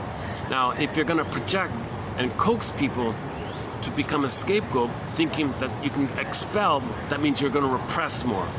And if you repress more, you need more scapegoats to keep on, as a overall campaign to get your anger at your mother out onto somebody who can stand in for your mother. The other is the mother. And the mother, you can't be one with the mother, so you're angry at your mother. The mother hurt you, so you're angry at the other, because the other's the mother now. So they're playing both. You're blaming people on both ends. You're blaming other people for your mother not loving you, and you're blaming them for hurting you. So you're okay. This is destructive to yourself and to others, and that's why it's EVIL. The EVIL just means your life force couldn't connect with the mother. So to heal this mess, you gotta admit, oh my God, I gotta admit this. My mother failed me. She was impaired. She didn't love me. I cried to her and she rejected it. How can a mother do that? First, she rejected me. That's one thing. But I told her about it. I cried. I told her about it, and she rejected my cries. That's a double. That's too much. How can a mother betray the baby so much? That's called a betrayal trauma. Well, part of it is because the attunement wasn't there. Why was the attunement not there? Because somebody removed the cord of the placenta. So one suggestion is that mothers train a dog. Look, dog, I'm going to have a baby here. I'm going to bring you to the room. And dear dog, if somebody tries to sever the cord of the placenta, you charge at him. You be the Doberman and you protect the baby, okay, dog? Rough, okay. So you train the dog to protect the baby. Okay, because the father's out of it. The gynecologist says, in the name of pillage and plunder, we calcify your baby's soul to turn him into a flying monkey. No, stop. If the father's out of it, then the mother trains the dog to protect the baby. That way, the gynecologist won't get into trouble. Because he'll get into trouble if he doesn't traumatize the baby. Now, the gynecologist doesn't remember that he was traumatized, that his soul was calcified. So he calcifies other people's babies' souls because he doesn't remember that his soul was calcified. And when you don't remember, you repeat. He's trying to remember that he lost his soul, so he gets rid of the soul of the children because he doesn't remember his soul was lost. When there's trauma, we repeat. So ideally the father would step in and say, sorry sir, you don't traumatize my baby. No, we got to put him on a scale. You've got to remove the hormones. We got to break the bond. You see, we can't have a bond with the mother. Come on. We got to make your baby, think that and imagine. We got to make your baby be enraged and think that's the rage's mother. He'll be the rage, then he'll do unto others. We need him to be a flying monkey to pillage. Come on, get with the program, father. Okay, stop. This is nonsense. This is psychotic stuff here. You're not going to traumatize my baby for your perversion like this. I'm sorry, your mother didn't love you. That doesn't give you the right to traumatize my baby. I'm going to protect my baby. So enough here. I'm gonna hand the baby to the bosom. Thanks very much. Have a good. Please leave, kind of thing. Now, if the father's out of it, kind of thing, and that's why I was playing with the idea that the mother gets a dog here. Now, ideally, the mother can do things in advance to ensure a natural birth, gentle birth, Klaus and kennel birth, lotus birth. Okay, the positions, the pelvic tilt, the gravity, there's all these things that mothers can do in advance to maximize the chances of the baby getting a natural birth. Leave the cord, leave the placenta, hand the baby to the bosom, let him suckle, leave the smells, leave the hormones, leave the pheromones, leave it all there. Let the baby create a symbiosis, skin to skin, natural feeding, loving gaze, warm embrace. Okay, leave it all there. The baby's got to create it. The mother's got to create the continuity of the intimacy that he had in the uterus. The baby needs like an outer uterus kind of thing. So the mother, and even if there are little distresses during the time, the mother can heal it. If the cord and the placenta are removed, then she does those things. She can heal any distress. But once you remove the cord and the placenta and remove the baby, hormones go away. Baby feels abandoned. Baby's scalp goes numb. Baby's return. Mother says, I don't trust you. You betrayed me. Come on, baby. No, you betray. I don't trust you. You're a stranger. You're an alien. Baby thinks mother's an alien. Later on, he believes in aliens. Calls strangers aliens. Jesus Christ. The baby's gonna feel alien from himself. Trauma for a baby is an alien thing for him. Okay. It's out of the baby's world to be traumatized by his mother, so he sees the mother as an alien, like a strange, frightening thing. So later on, to know this, you say you believe in aliens. Well, that's code for trauma with your mother. The belief in aliens is code that you were traumatized with your mother. And you're speaking in a symbolic way to say that it was out of your world, out of your expectation that your mother would hurt you, and you betray you. So bring in the dog. Train the dog. Bring in the Doberman Pinscher. All right, Doberman Pinscher, we're gonna have the delivery, and I'm gonna, just to be safe, I'm gonna have the gynecologist there, and if by chance you see him reaching for the clippers or whatever, and he's gonna remove the cord and placenta, if you see the gynecologist not hand the baby to me, you charge at him, okay? And dad, okay, you catch the baby and hand him to me. We gotta make sure the cord stays, the placenta stays. The indigenous people have been saying it forever. You gotta leave the cord, leave the placenta. Okay, it's called a lotus birth. Okay, flower, stem, pod, baby, cord, placenta, lotus. You gotta keep it all intact. You're not allowed to remove the cord and the placenta. That's a huge betrayal trauma to remove the cord and the placenta. We started this nonsense 6,000 years ago in our manic desperation to pillage and plunder to get the serotonin.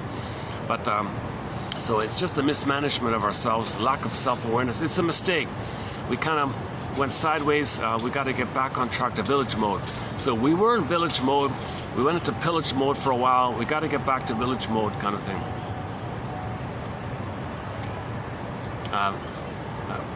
Yeah, village, global village. We played some songs from an album called Global Village. Hey, yeah, there's a new cat. Oh, let's try that. Oh, I haven't seen this one. Hang on.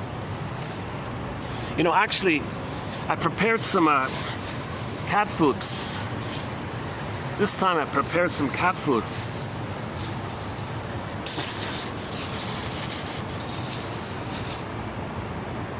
Well, he doesn't know me, so I might not be able to connect with him, but let's give it a try.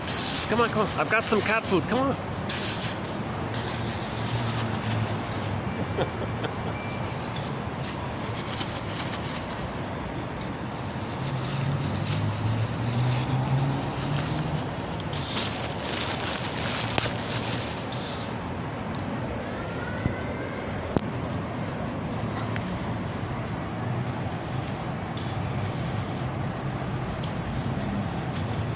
see if he'll go for this.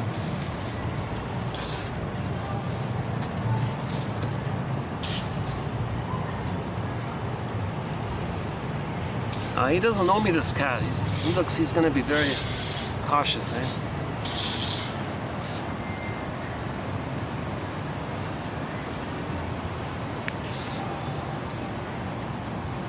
Maybe he's not hungry, huh?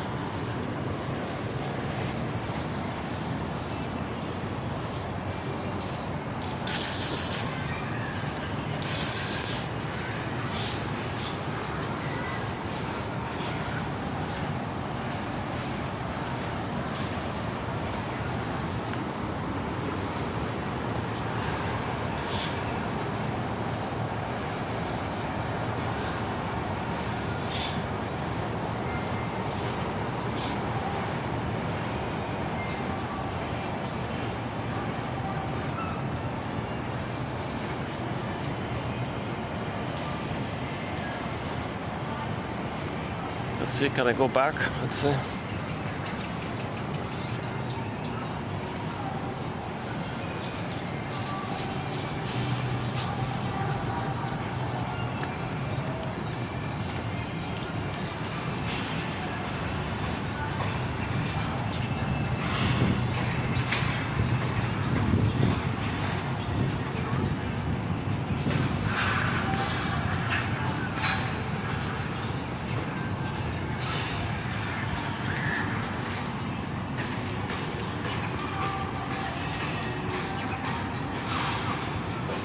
Oh, son of a gun. Okay.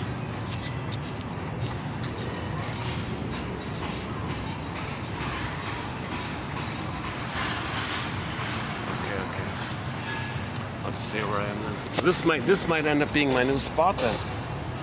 Son of a gun.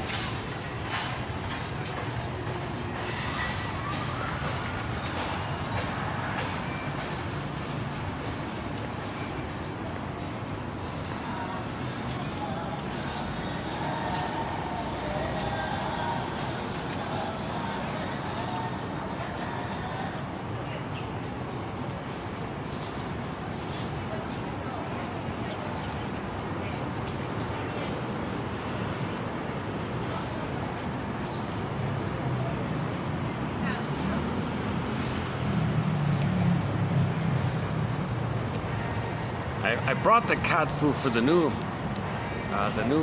stray cat in the park, but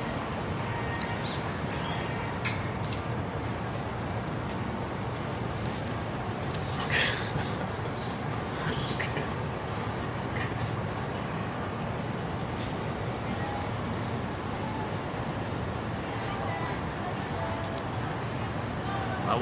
Do the dogs eat the cat food? I don't know.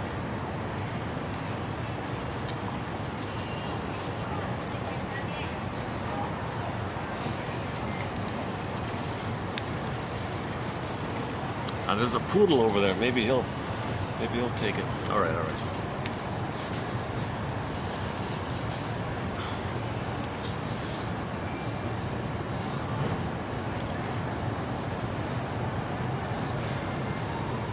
Okay, so it took me a long time to get it out, but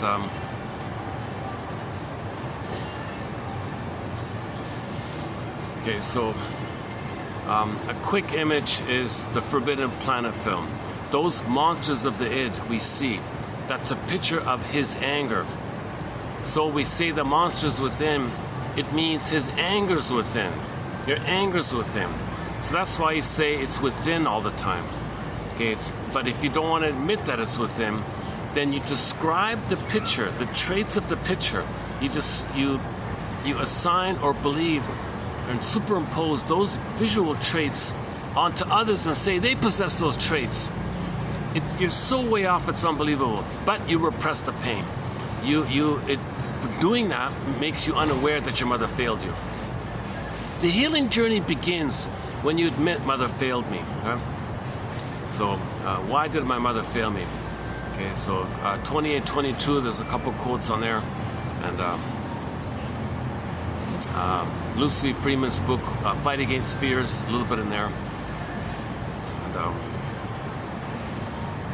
And it's getting the balance. It's getting the balance.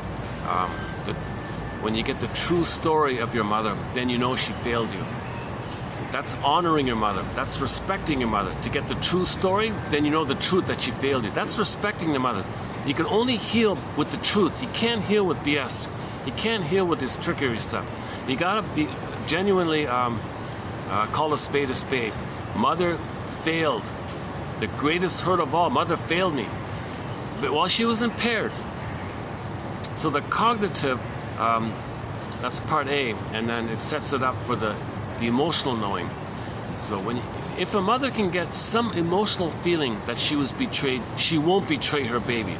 But if she doesn't have any clue about it, she's going to betray her baby because that's what happens with repetition compulsion. We repeat in an attempt to remember. If we don't remember, we repeat. So our memory is in the body, so our communication is through the action. It's the acting out. So we got to put words to it. Like Beatrice Deer said, the more you use this, the more you can heal what's back there, kind of thing.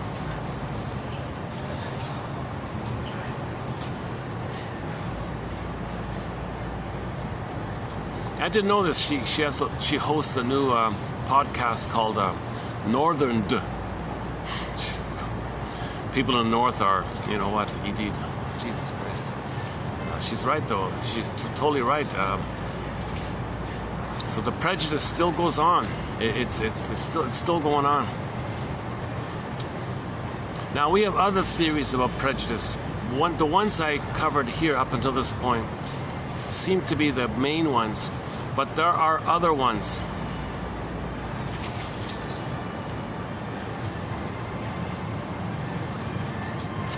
If I do the other ones, it'll take another 2 hours, right? Yeah. So it's a major thread in our collection, the one on prejudice. So this one here about scapegoating just adds to it. So again, so we don't want to accept something about ourselves. It's in the shadow, unknown. So we want to own the metaphors, the myths and fairy tales. You eat the fish, you eat the radish. So what are we talking about here? The realization of the process of eating conveys the notion of assimilation by consciousness of an unconscious content. Okay, the unconscious content, your anger at the mother. The picture of the anger is Mr. Diablos, the guy with the horns. You're no good, so you see others are no good and dangerous.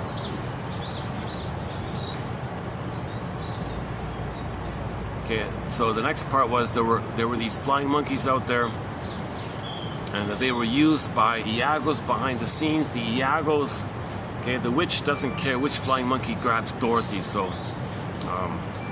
but all these flying monkeys, they have the fantasy to get rid of what they don't want to know about themselves. So, there's your scapegoating. So the flying monkeys every time they act like a flying monkey, they reinforce the flying monkeyness, unless they can remember, unless they can use their behavior to make the inference. So by scapegoating, they have the fantasy that the scapegoat will carry away things about them that they don't want to know about. It doesn't work.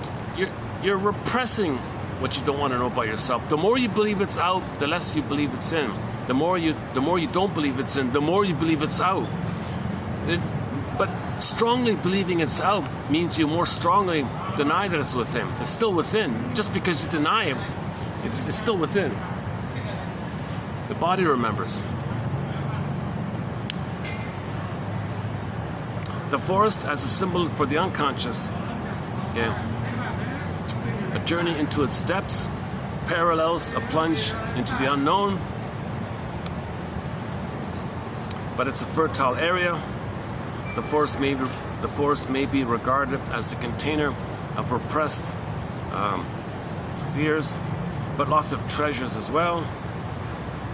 It must also be noted that deeply forested areas are, in general, psychologically speaking, the domain of the world nurse, the Great Mother, and a source of new living forms. So we are regenerated when we touch within. Another image, the recent quotes on Snow White was, within, we're trying to mine up those lost traits. Those are the miners. The dwarves were miners. So that's within us, the energy within us to bring up, mine up our treasure, our unknown traits. Those are the miners like that. So when we go into the forest, okay, that's the time when you connect within, and within you're trying to mine up. Those the dwarves are the miners.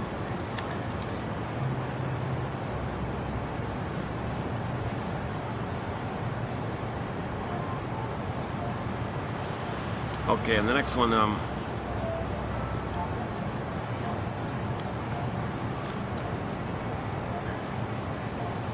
because soul and body are closely connected, our illnesses of the soul can translate to illnesses of the body. Body-mind connection. Oh yeah, okay.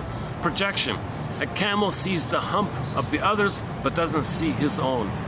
Said about someone who doesn't see their own issues while talking about those of others. Yeah. So you see the hump. The camel sees the hump of the other camel, but doesn't see his own hump because it's behind him. Similar to the bag. Aesop has, we carry two bags, one behind us, our faults, the bag in front of us, the faults we see in others. So you don't see your own faults. Like similar to Robert Bly, the bag one. So this projection's been around a long time. For example, if the monkey saw his own, you know what, fill in the blank, he wouldn't dance. If the monkey saw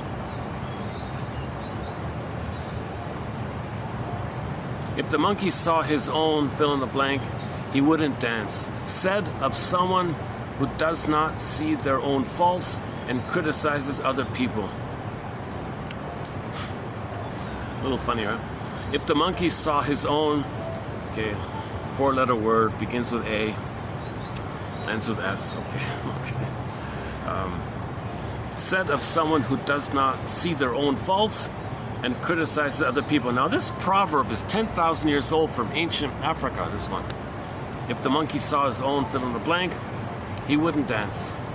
Said of someone who doesn't see their own faults and criticizes other people.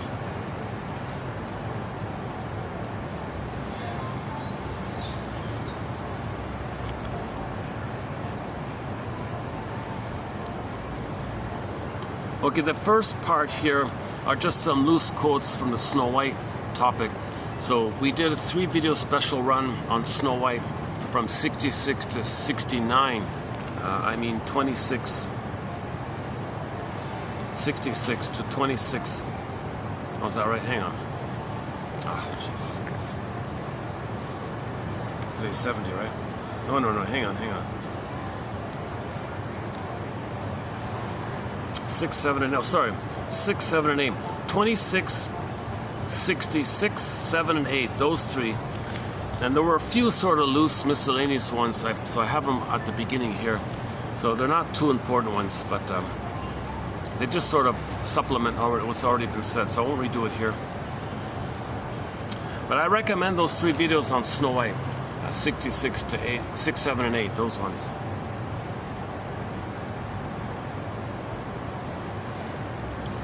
Yeah, like this is like a footnote kind of thing. The dwarves represent the 7 chakras, which she tries to clean before letting them come back to the cottage. I don't know. The dwarves personify the 7 elementary principles that build up the body and thus serve the person. So I don't know about that part, just a footnote kind of thing. But in the 3 batch, we do the comb and the apple and the dwarves and the prince and the queen, of course. And we treat a fairy tale like a dream. Fairy tales are code for psychological trauma. Fairy tale motifs are psychological patterns. They're true on the in, not on the outside. Again, yesterday's video.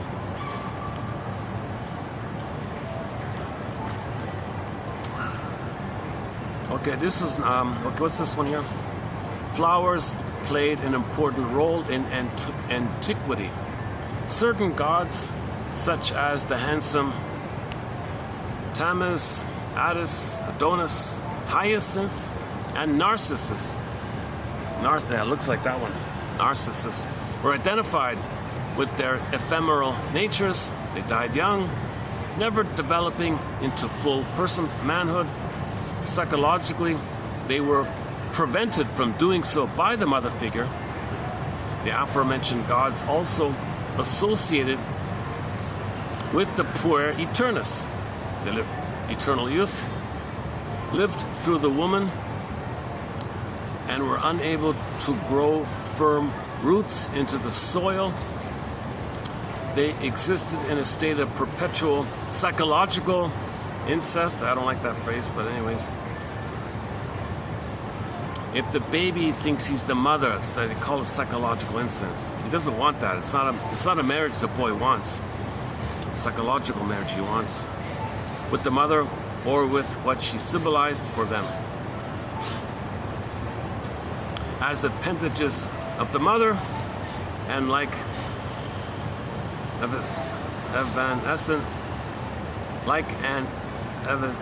evanescent force or dream, they lived ephemerally, temporarily, as does the flower.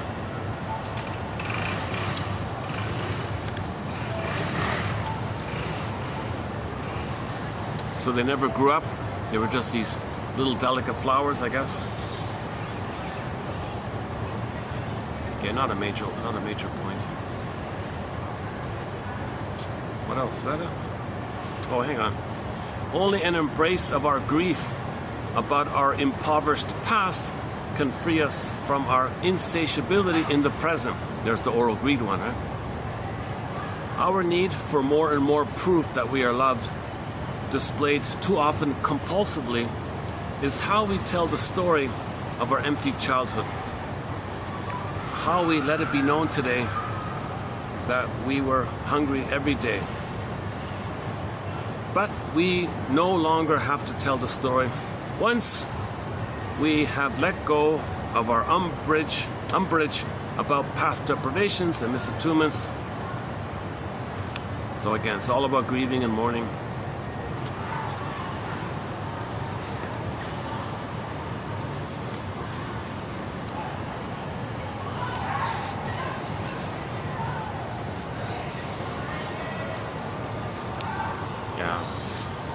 That's too bad. Yeah, it's funny about today. Yeah. Yesterday was I had some very good videos. Once in a while I have a video where I'm not speaking too well. I'm having an off day today. Let's see. It's still recording. Battery's 58. Oh, battery's holding up 58%. Only 2 hours. Look at that. Only 2 hours. See, I know this is not a good video. I know that this is not one of my better videos because it's only 2 hours and it feels like 4 hours. Okay, let me change it up. Maybe it's the location. I don't know what it is. There's something off here.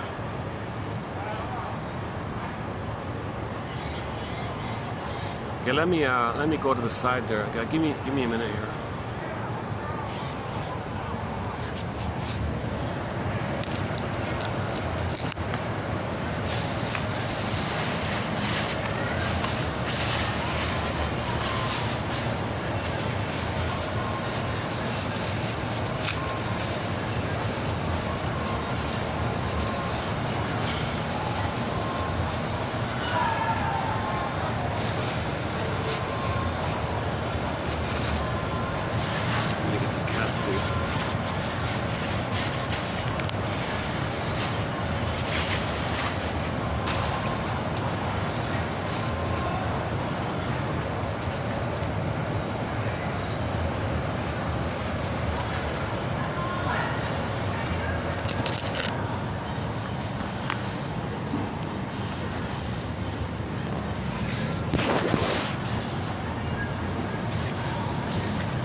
What about here?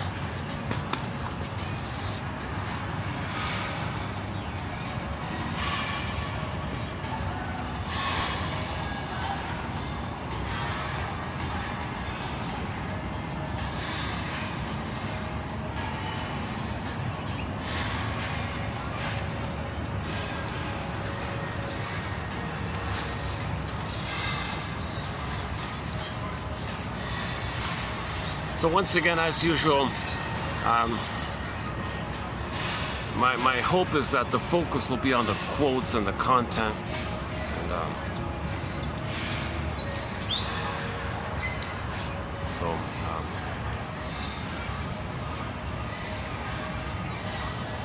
I would love to do a full analysis, and so to show the effects of it, you know, where I'd be calmer and more reasonable. And, more embodied, and you won't see so much anxiety in me. So again, anxiety means that old fears are coming to you. So most anxiety means you're reminded of the past, but we don't remember those old ancient fears. But the language of those old ancient fears come to you viscerally, bodily, through anxiety symptoms like sweating or poor circulation or something, or stuttering or fidgeting or whatever it is.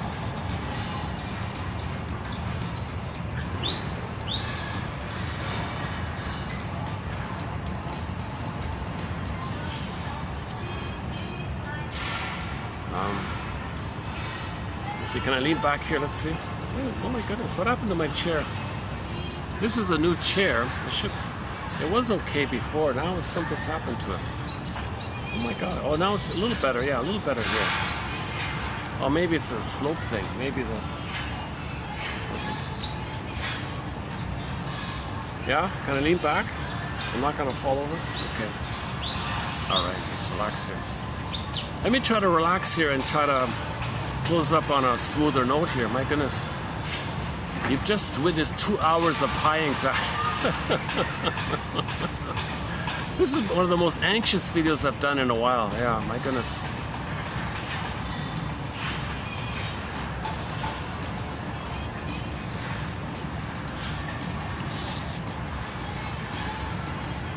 Let's see, what time is it? Oh, we've got time, eh? Look at that, 4:20. It's 4:17. So we have an hour and a half of light.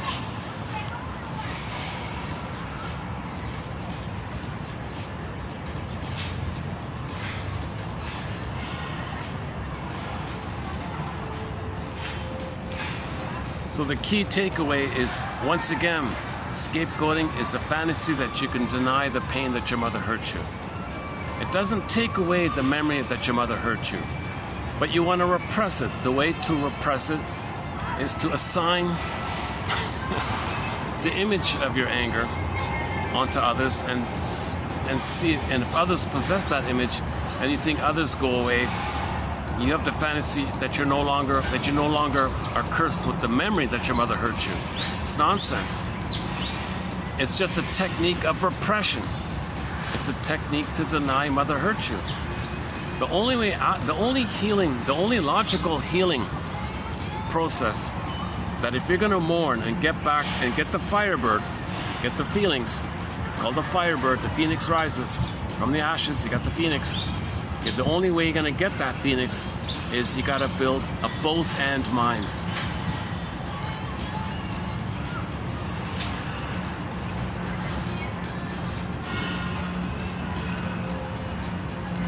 Cute little birds here.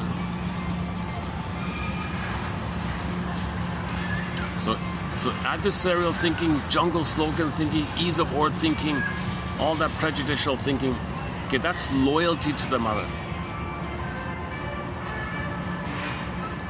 You're denying that she hurt you because you're still using your coping strategy that when she hurt you.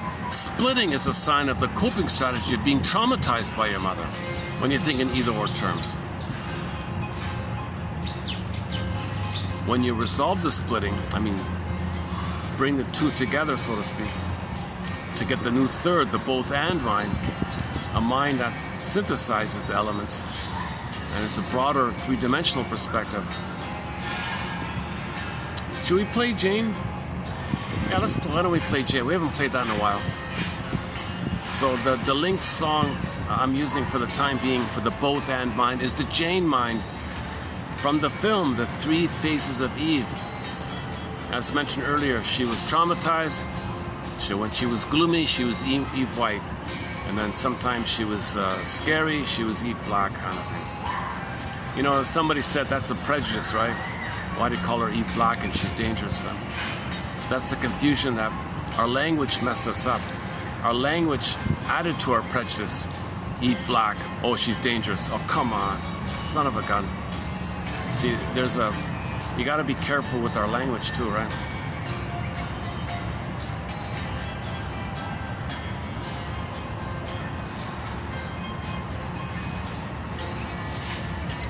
The film Eve White, Eve Black is code for the oppositional thinking, either or thinking. Black or white, it just means either or. Nothing to do with skin tone, people's skin tone. That's melanin from the sun. Nothing to do with skin tone, for Pete's sakes. Well, nothing to do with that stuff. It's just melanin. It's just a little chemical in your hair, eyes, and skin that varies according to how much sun you're exposed to. So that's all it is. A trivial little cosmetic thing. It's a little trivial, superficial thing. Nothing. It doesn't change who you are, kind of thing. So in the beginning of the film, she was those two. After healing, those two poofed away. She became Jane. So Jane is the healthy side of Miss Eve. The three faces of Eve. One of those faces of Eve was Jane. But when Jane was there, it's just Jane. There's no Eve White or Eve Black anymore. But when it was Eve White, Eve Black, there was no Jane. But the Jane's the healthy person. Eve White, Eve Black is frozen child, freezing parent.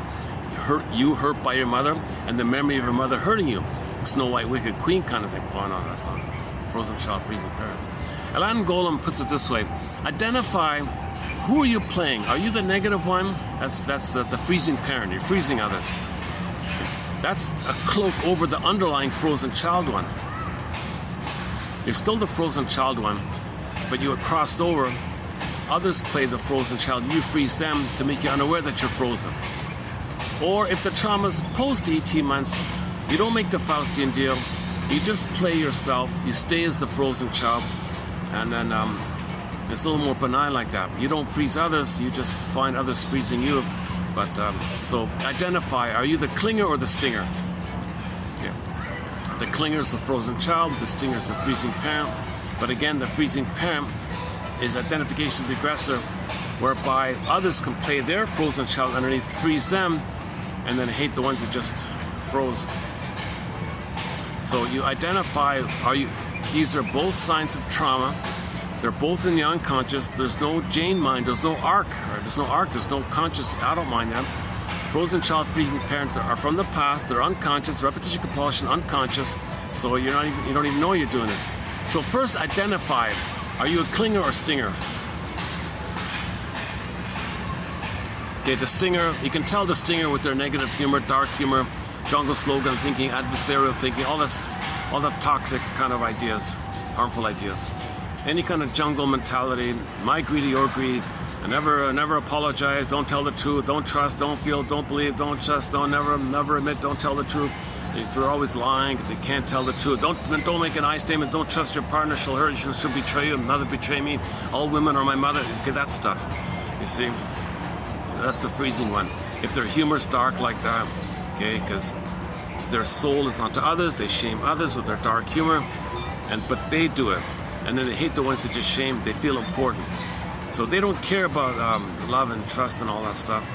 They're just addicted to being one with the mother. The psychological incest one today, they're addicted to that.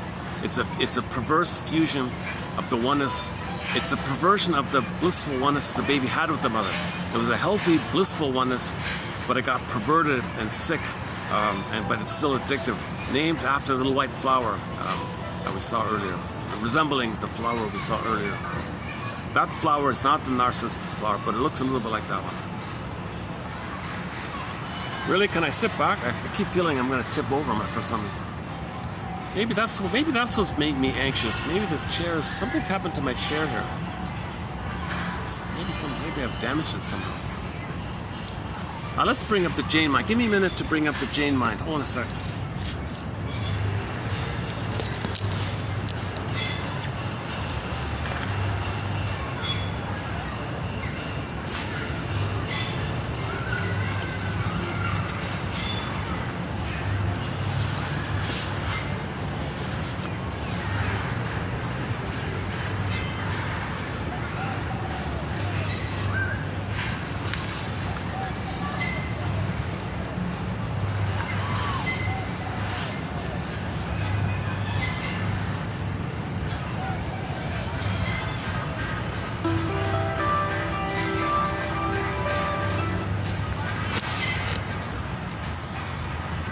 All right, yeah, good song. Classic song, old song. They were sort of just a one-hit band wonder, right, in the 60s or something. Now, this song has nothing to do with the Jane mind. I'm just borrowing the title of the song in reference to the Three Faces of Eve. Because that film, The Three Faces of Eve, it does show you the third side, the healthy third side of the both and thinking. And she was called Jane, so I'm just calling it the Jane mind for the time being. So we want to build the adult mind. So back to Miss Golem. So you identify frozen child, freezing parent. Whoa, that's the past. That's unconscious. Well, let's build the arc, the Jane mind. Let's put a wedge between those two, and like focus on the present, and identify that it's the past. Freezing parent's the past, frozen child's the past, and try to enjoy the present. Let's build the Jane mind, a both and mind. The reality is that the present isn't the past. So just practice that mindfulness that the present isn't the past.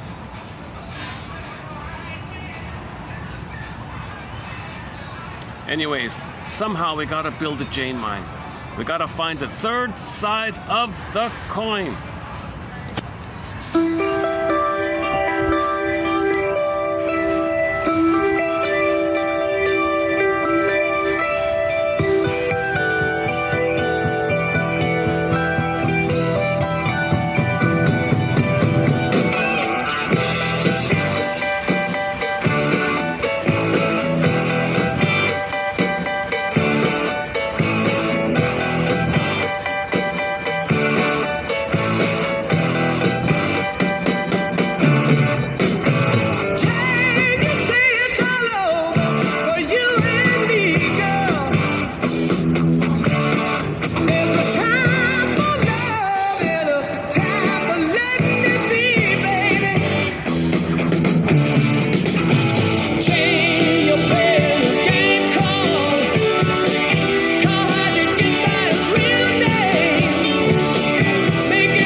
the process to build the Jain mind, which is needed for healing, that's when Baba Yaga says, yeah, can you think in terms of both and? Is to face some of these someday fantasies. Someday, if I repeat and reenact what happened, maybe it'll change the past. Someday, if I repeat again and again, I'll change the trauma with the mother in the past. Really? So we gotta face this false, relentless someday fantasy. Yeah, if I just keep repeating and repeating and repeating, I'll change what had happened to me in the nursery time. Oh, come on. Now, when you repeat, remember, when you repeat, if the trauma is before 18 months, you're the aggressor and find others to shame, and then flip-flop, hate the ones you just shame. So that doesn't work. If trauma is post 18 months, you're the clinger. So you repeat by just finding people who won't help you develop, and you're disappointed and you never fully self-activate. That's the clinger one. So just constantly finding people and coaxing them to not support you again and again and again doesn't change the memory that mother rebuffed you, or your father rebuffed you during the time when you were trying to know your interests, during the rapprochement phase of development. So the someday fantasy gave that repeat. Paul Levi-Russell said you can have 20 lifetimes repeating something, repeating the trauma. It's not going to change the trauma.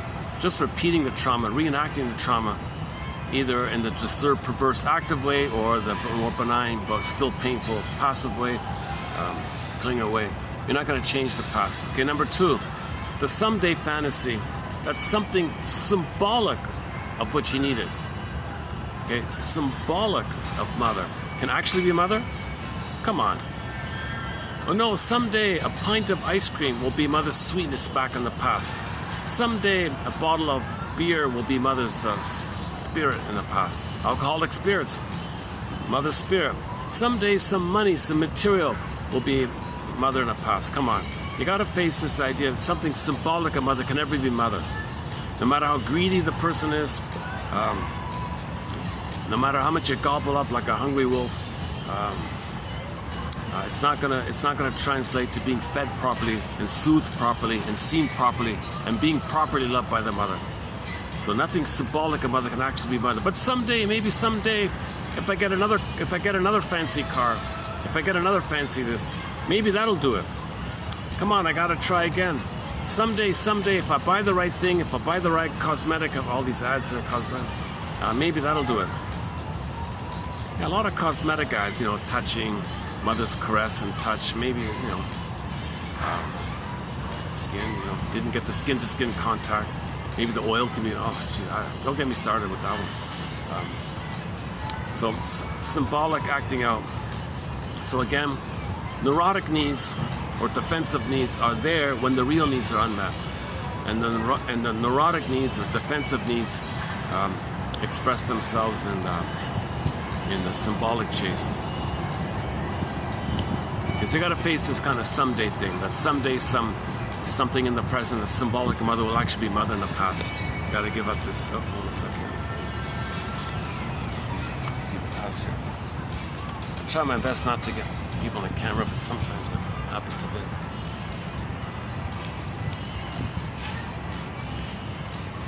Okay, the protest one. Someday, if I protest enough, i.e., I tell the world what my mother did to me in protest mode. I'm going to show my mother up. I'm going to expose her. I'm going to show her up. I'm going to reveal her. I'm going to expose her. I want to tell the world and embarrass my mother. So some people think that if they show up the mother and embarrass the mother, maybe mother will be embarrassed to say, oops, I'm sorry. Let me invent a time machine, take it back, and correct my mistake. You got the someday fantasy that if I show up the mother, a time machine will appear. Okay, so the showing up the mother is shaming others to say that that's how your mother treated you. As if to say, look, world, look at what my mother did to me. The proxy's gonna play me. I play the mother. I reject them. That's what my mother did to me. I'm her. I'm showing you what you did to me. Shouldn't if I do this and the world sees this, maybe my mother will be embarrassed, invent a time machine and correct it, say sorry. Okay, someday fantasy, it's not gonna work. Those seem to be the core ones in terms of the someday. Now I got another core task to get the both and to get the Jane mind is you got to face this false belief that we're guilty. No baby's guilty. Come on, no baby's in debt and due. It's no baby's responsibility to save the mother. But if he feels that basic fault, if he feels this rejection by the mother, i.e. the pain by the mother. The pain, mother, I feel pain. Are you punishing me? Did I do something wrong? Am I defective and that's why you're rejecting me? Am I defective? Am I wrong? Is there a basic fault in me? What's going on here?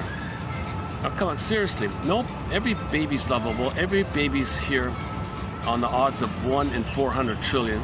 That's pretty special, right? We're all unique, we're all chosen like that. Nature's greatest miracle. The baby was born to be loved, to be himself, to express his gifts. We're all better off. The ethical, moral, virtuous, normal state of affairs if he's loved. He expects that, doesn't. Okay. It's alien for him to mother hurt him. So our original state is that we're born to be loved and we're lovable like that. We're not born defective or guilty or quote-unquote sin or something. That's nonsense. Oh, jeez, that's nonsense. So we gotta. The baby does that to get along with the mother somehow. Mother, how do I get along with you? You keep rejecting me. You're misattuned and malattuned, and you're using me, and you're double binding me, and you're blaming me, and you're trapped in your mirror, and you're acting like the wicked queen of Snow White. Jesus Christ, how do I get along with you? So part of that is he makes the decision. All right, I'll just think I'm no good. Fine, I'll think I'm defective and I'm no good, and then I'll see myself in that way, and I'll be loyal to you, and I'll live a dysfunctional life. To have the connection to the mother. That's just something he does post the trauma. He wasn't born with that.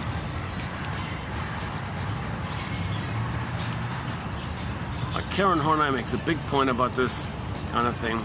I highly recommend reading Karen Horney's book, Our Inner Conflicts, her essays, and her famous book, Neurosis and Human Growth, New Ways in Psychoanalysis. It's good as well. Her book, Self-Analysis, I think she was off on that one. But the other stuff is good. She's very articulate, very compassionate. She's very thoughtful. That the German language has a little more precise in their language. It's helpful like that.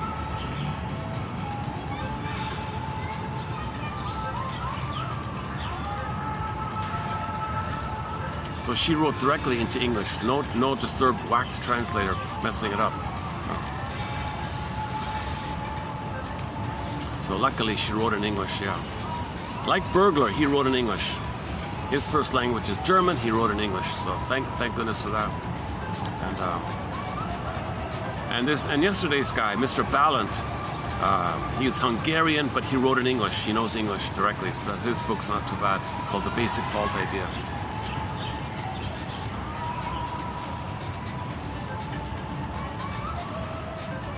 Melanie Klein and others. Margaret Mahler, Margaret Mahler's wrote in English as well.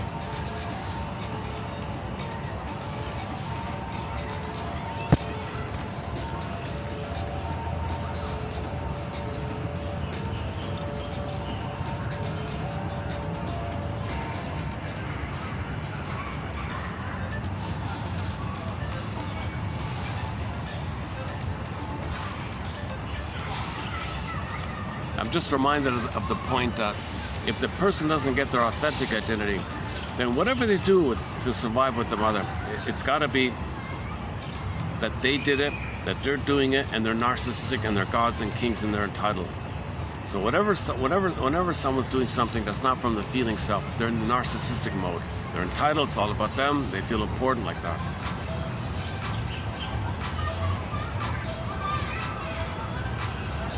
Okay, so we got a lot of compassionate kind of quotes in our collection about updating this false belief that we're guilty, defective. In German, the word guilt and debt are synonymous. So the baby feels like a constant debt, like a due to the mother. because he feels guilt, pain, psychic pain, did something wrong, false belief. So he feels debt to the mother. He's always due to the mother. So he's loyal to her. I'm due, I owe you, mother. Some mothers arrange this. Some mothers like this arrangement because they turn it and regard it as supply for them, attention for them, energy for them. So that's a betrayal, right, of the baby's trust. My baby's got to cover it up. He's got to equate pain with mother. Burglar calls that the libidinalization of pain, guilt, shame, dysfunction. So in other words, if mother's supposed to be pleasure, but mother's pain, then pain is pleasure. Hell is for children. Play the song by Pat Benatar, Hell is for Children. Should we dig that one up? Let's just play the first part of it. Hell is for Children by Pat Benatar. When love and pain are the same for the poor kid. Now she's talking about physical abuse, but we can use it, we can borrow it for just emotional, psychological abuse as well.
The mess is the child believes pain is mother. Pain is mother's supposed to be the attachment, the source of safety, so pain is safety.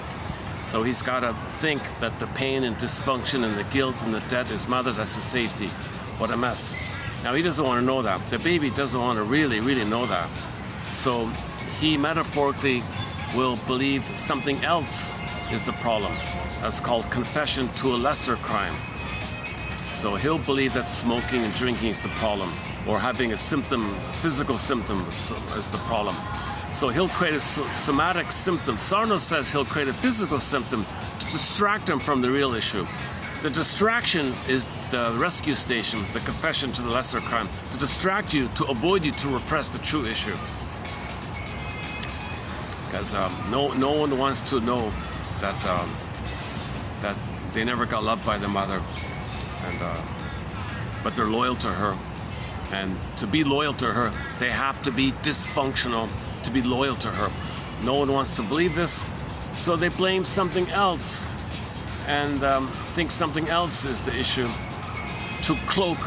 Okay, that's called a defense mechanism being used to make you unaware of another defense mechanism being used underneath it. So burglar has this layered thing with the defense mechanisms. Shall I compare thee to an onion? So blaming emotional eating and drinking, for example, that's a defense mechanism. That's a defense against the underlying issue that the baby thinks pain his mother and doesn't want to know it. So he's dysfunctional for that attachment. He's dysfunctional for that hope that he'll fix the mother and save the mother. But he blames the drinking and the smoking or the physical issue. That's confession to a lesser crime, the rescue station like this. So burglar kind of clarifies that kind of point like that. So now that defense is to, now you're dependent on that defense. If you confront that defense, it brings you up to the deeper defense, and the deeper underlying one, the more painful one that she talks about in the song here.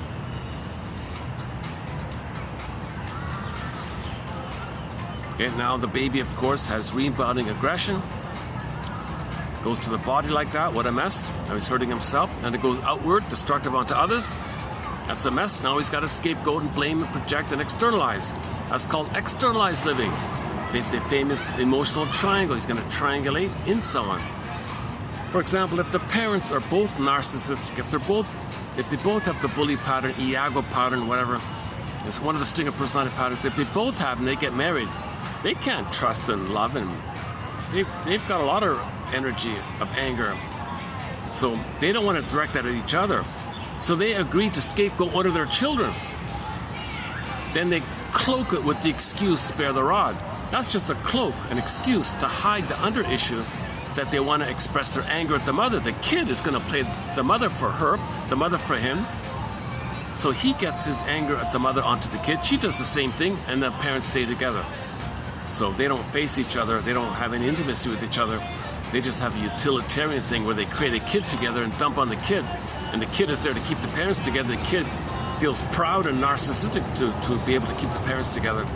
So he feels, that kid might grow up and become a Iago, because the only pain relief that kid will get is if he can manage to get the parents against themselves. So he may trick the father to convince him to blame the mother and do the same, and then he gets some relief if the father and mother can argue amongst themselves. He gets some pain relief on it. So he may be Iago, which spreads rumors around to get the parents against themselves.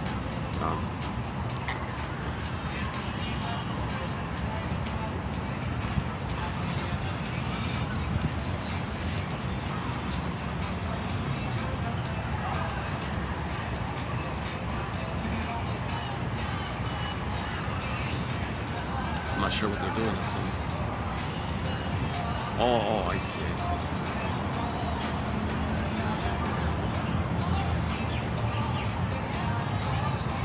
Oh, the one time I remembered to bring cat food. There's no cats here.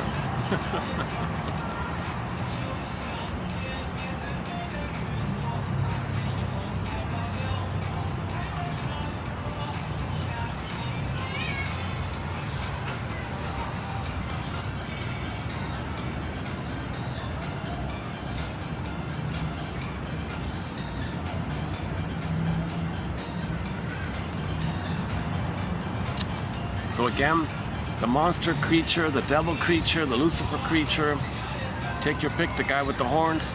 Okay, that's just a picture of your rage at the mother. It goes in and it goes sideways. It's destructive. It's always destructive. But it's within. Okay, so in the film Forbidden Planet, you had monsters of the id. Okay, those monsters were the pictures of Mr. Morbius's anger, which that planet picturized for him to see that it's within. Now let's play Delirium's song Self-Saboteur. Can't you see? Can't you see? This stuff's within. When you project, you deny that it's within. It's within. Come on, can't you see? Can't you see? You have this picture of your anger. You have this rage. Can't you see? If this is all within, do we have it? Oh my goodness, do we have it? Hang on, hang on.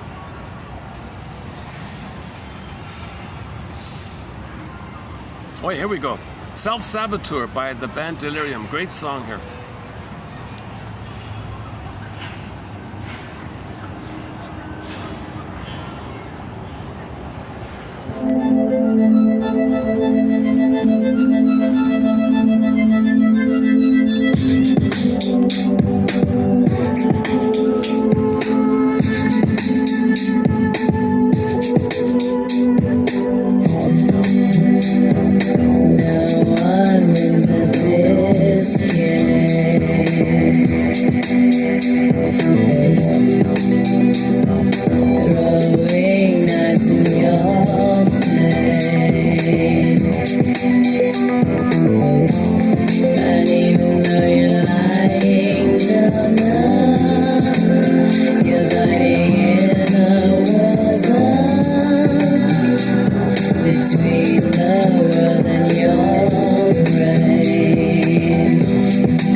I see somebody petting that cat that I was trying to feed earlier. Let's see if I can let the cat know for his consideration. Cat, for your consideration, I left you some food. Let's see if we can get it to hold us.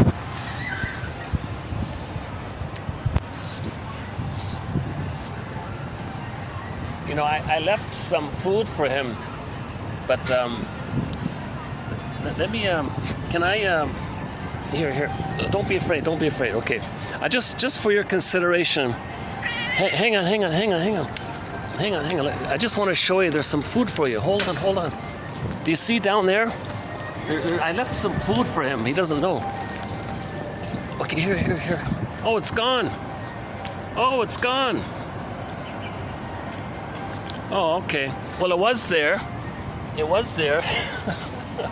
Oh, it's gone. I left some cat food for him, but it's gone. So I don't know if he ate it or maybe the guard took it away or something.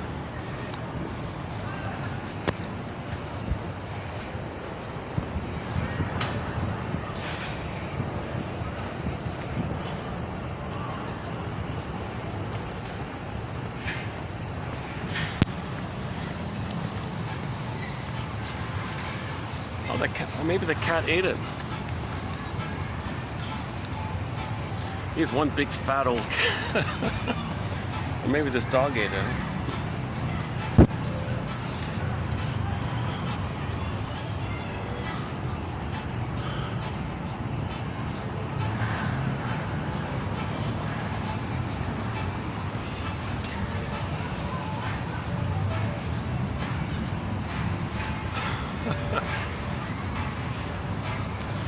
The cat food is meant for the other one, but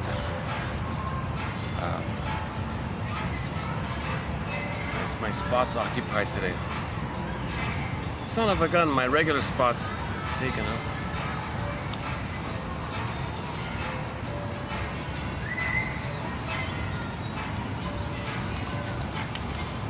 I felt a little, it's funny, I do feel more relaxed there. I got the base of the pyramid behind me, and then I got the water view in front of me. It did feel like energetically it was a little balanced like that, maybe. The security of the base, the view of the water, the calm water. So that's like a calm, that's a soothing, right? And the base of the pyramid. So the combination of the security of the base and the calm of the water. I guess that's why I felt it's a good little spot there. Okay, maybe next time.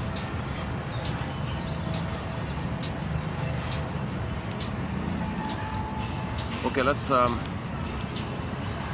okay, again, so the takeaway message is that scapegoating only means repression. It never literally takes away something about you that you don't want to know. Scapegoating is just a trick to repress, because scapegoating encourages projection, but projection encourages repression, and you're repressing because you can't handle the truth that your mother failed you. You don't want to admit it, kind of thing. This issue of how difficult it is to know the truth is paralyzed, I think personally, in the Twilight Zone episode called Need to Know. Not an excellent episode really, but I'm kind of thinking it must be a parable for this. Simple little episode where you got some kind of farming community or something, and there's this mysterious truth that's being whispered around. But when someone hears this mysterious truth, okay, boom, they got to go into the loony bin. It overwhelmed their brain. It overwhelmed their mind. They're escaping in the mind. They got Alzheimer's or dementia or something. They lost their mind. They couldn't handle the truth. They couldn't handle the truth, and they lost their mind when they heard the truth. So this truth was going around, and after people heard the truth, they had to check themselves into the loony bin, literally, kind of thing. Okay, so that was sort of code, I think, or a parable, I think, that the baby can't handle the truth. If the baby tried to accept the truth, he'd lose his mind like those people, and he'd end up with whatever, like it's too much. He'd have a learning disability or autism or Asperger's, or his mind would be too spaced out. He'd be too disassociative. He'd try to escape in his mind. He couldn't be present or something. Maybe the body couldn't hold it. Maybe it was too much or something. Combination of how much you can hold and the degree of the pain. But generally speaking, babies can't handle the truth. Mother's a monster? No way. Come on, my mother can't be a monster. That's impossible. What kind of nonsense is that? My mother's a goddess. The baby needs to believe his mother's a goddess to compensate that the mother's a monster. I.e., he's enraged at her, so he needs a picture of a goddess that the mother's soothing him. For babies, they need paradise. If they don't get the paradise, click, it's hell. It's heaven or hell for the baby. It is either or for the baby. It's a matter of either or for the baby. He cannot do ambivalence. He cannot do confusion. He cannot tolerate some kind of confusion with the mother. He cannot do it. He doesn't understand time. He can't say, oh, 5 minutes ago mother was okay. Oh, she's on the phone. Well, don't worry. She'll come, I'm sure. She can't reason anything. He has no time. Poof, she's not there. Poof, she's gone. Frozen. Heaven or hell. So he copes with the splitting mechanism. And it's dysfunctional to spend your whole life using the splitting defense mechanism. Splitting precludes mourning, Rinsley says. Splitting precludes or prevents your individuation or healing. Splitting prevents your healing. That's why we got to get the Jane mind, the both and mind. That's the healing mind, the both and mind. That's why Mr. Noah builds the ark. It's a code for the both and mind. Because the ark is above the unconscious. It's conscious air, the light air, conscious air, sea, light, air, conscious air. And unconscious, dark, water, dark, unknown, repressed. So you want to be in the... And if you're coming from the unconscious, that means you're just repeating the past trauma, which you can't know. That's living the unlived life. Some kind of tenuous waiting life or relentless waiting kind of futile waiting called provisional living or unliving living. The unlived life. When does life begin? Life is on hold. Life is passing me by. I feel like I'm in a trance. I'm sleepwalking through life, in a stupor. I'm drunk through life or something. Just going through the motions of life. Life is passing me by kind of thing. Eboule Parani. Oh, let's play that song next time. Zaz. We have one song by the singer Zaz, very good singer from France, called Eboule Parani. So the woman is on the subway platform, and she's kind of stunned by the lights, bedazzled by the lights. She can't get on the train. Life is passing her by. All the trains are passing by. She's just stuck on the platform like that. And she's because she was traumatized and she can't move. Bedazzled by the lights. She can't get on the train. She can't go anywhere. And even her first love, who was supposed to make up for the mother, saw her and ignored her. Oh my God, life is passing her by. She was waiting for the fellow, waiting for the mother. She's stuck, frozen like that. Bedazzled by the lights. So you can see through the glass coffin, but you cannot feel through the glass coffin. So one point about the glass coffin is that a person can see through the glass, but you don't feel through the glass. That's a symptom of trauma. You see things, but you don't really feel. So when you're talking to somebody, you might say to them, gee, I don't know what it is, we can talk and all that, but I always feel like there's a glass wall between us, like there's no real emotional kind of a shared connection or something.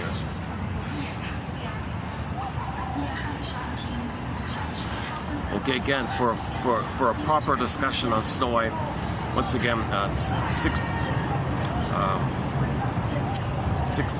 to 9, 6, 7, and 8, just recently done.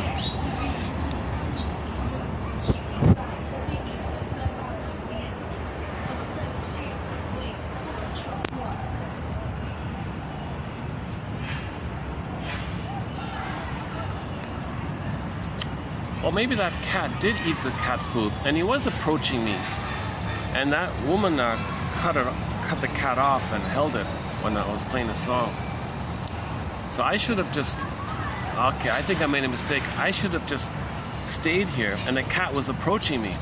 Maybe the cat figured out, hey, weren't you the one that left that food out? Give me more. But I freaked him out by picking him up to take him there, but the food was gone.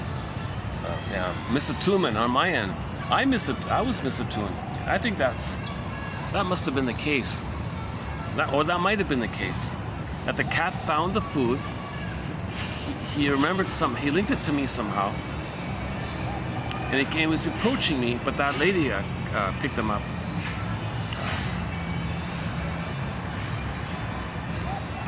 But when she put the cat back down, he was approaching me, right? So I could have fed him again here, and then I would have a regular connection with that cat. It's a new cat, never seen it before. But I want to feed my favorite cat, the one that walks on the bushes. There's a stray cat here that can actually walk on the hedges and not fall down.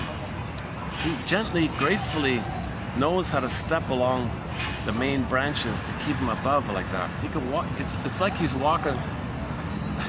It's like.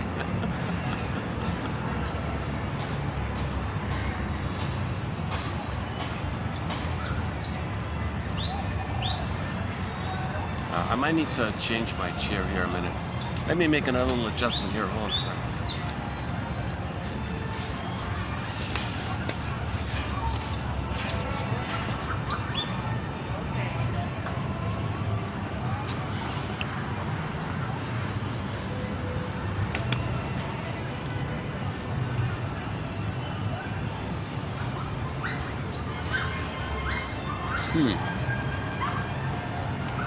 About like this.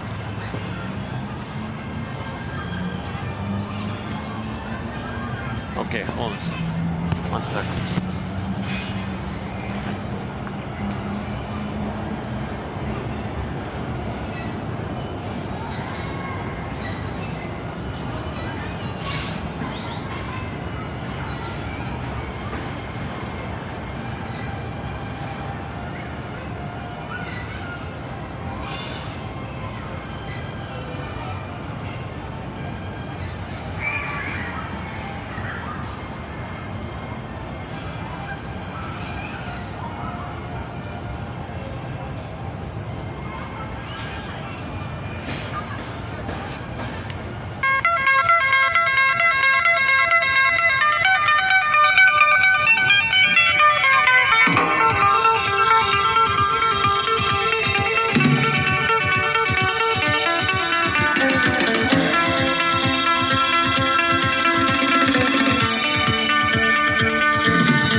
our current song associated with the Star Trek people.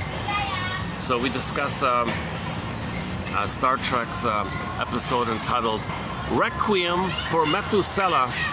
It's a tribute and follow-up to the Forbidden Planet discussed earlier. So 1956 science fiction film, The Forbidden Planet. The planet's a machine. It materializes your thoughts. And it's monsters of the id. So Morbius was linked to the unconscious. The planet was like an extension of his unconscious, or a symbol of his unconscious. So the message was, these monster characters are pictures of your anger that's within. And if you don't know that, then you say others are dangerous. No, it's within. So a tribute to this basic message was the follow-up by the Star Trek people called Requiem for Methuselah. Same kind of pattern. Okay, so in the original you had Morbius on the planet. Okay, same kind of thing. In Star Trek you have the 6,000-year-old man on a planet. And when he was angry, a monster robot would attack the person, but he didn't know that the robot would respond to his anger. So same kind of idea. That monster robot was a manifestation of his anger. It was a picture of his anger. So it's with him. Okay, but he didn't know it, just like Morbius didn't know it. So it's a tribute to that episode. It's psychological, it's educational, like that. Now the added element of the the song is called Phasers on Stun, the Star Trek, right? As sort of a one-hit. No, they had two hits. A band called FM, they had two hits. One of them was this one here, Phasers on Stun. So it reminds me of Star Trek. That's the only link to it. It's also a fun song with the mandolin like that. So the added element of the Star Trek episode was the 6,000-year-old man. Okay, so he played scientists and famous people all throughout history. The same guy. He just morphed into these different characters. Just a symbol of us, basically, for the past 6,000 years in our traumatized state, looking for a mother. So the 6,000-year-old man, we find him on that planet trying to create a robot, a woman robot, the perfect woman, he said. So he wanted the oneness with the mother. He wanted the robot to understand him, to see him, to be one with him, read his mind, meet his needs, accept him unconditionally, 24/7, be one with him and totally know him and totally mirror him and meet his needs like that. He was trying to create a robot. Okay, all right. One second.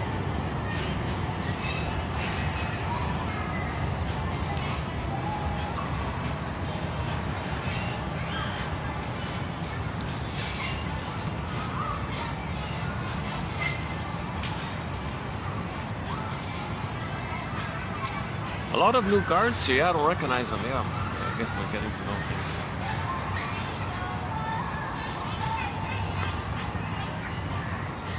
Okay, so the added element to Requiem of Methuselah. Methuselah is just a symbol of timelessness. Just a fictional character stand-in for that part of the brain doesn't know time, because the Mr. Methuselah lived for 1,000 years, just like one time, all the time, that one time, like Requiem for Methuselah. But he was also, but the 6,000-year-old man was also Einstein and Michelangelo and Brahms and musicians and so on. So here he is on the planet trying to create a perfect woman. Now she's not human, but he used algorithms and created a perfect robot to be so pretty and polite and so lovely and charming and all this. So he was in the process, but what he wanted was her to be human to mirror him. So he's in the process looking for the oneness. Okay, so that's our traumatized state. We didn't get the oneness because babies were removed, and for the past 6,000 years we're trying to get that oneness. So anyways,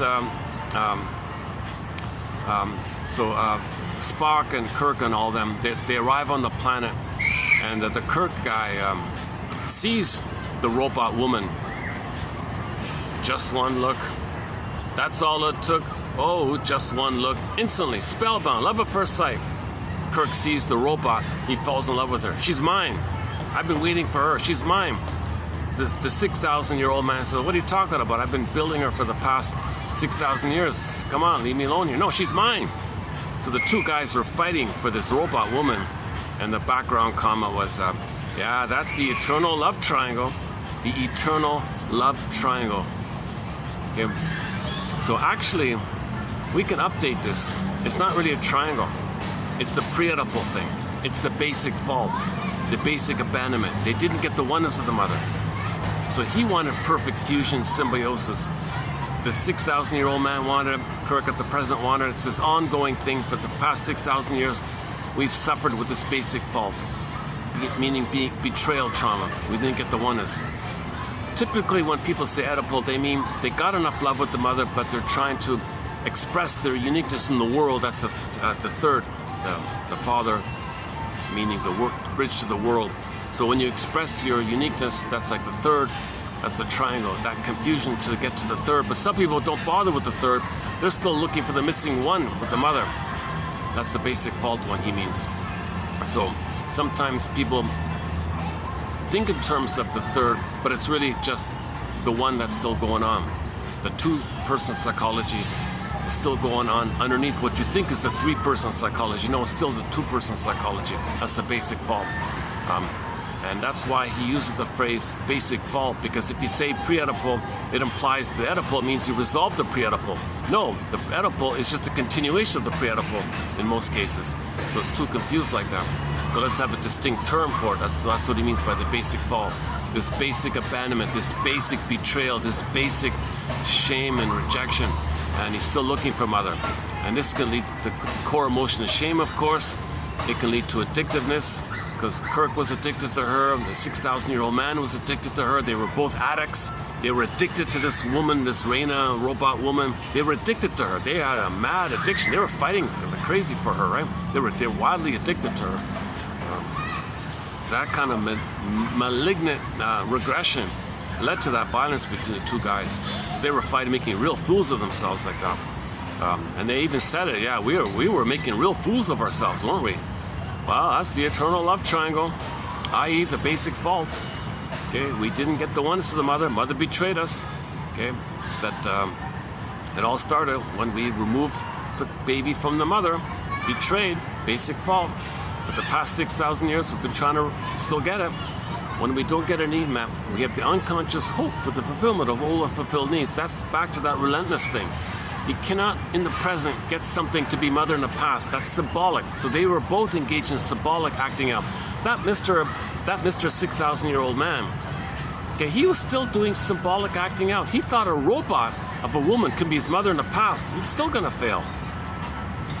No matter how tricky the technology is, it's not going to be his mother in the past. It's not going to be that warm sweetness, not the mother's warmth from her body, the vibes, the aliveness of the humanness.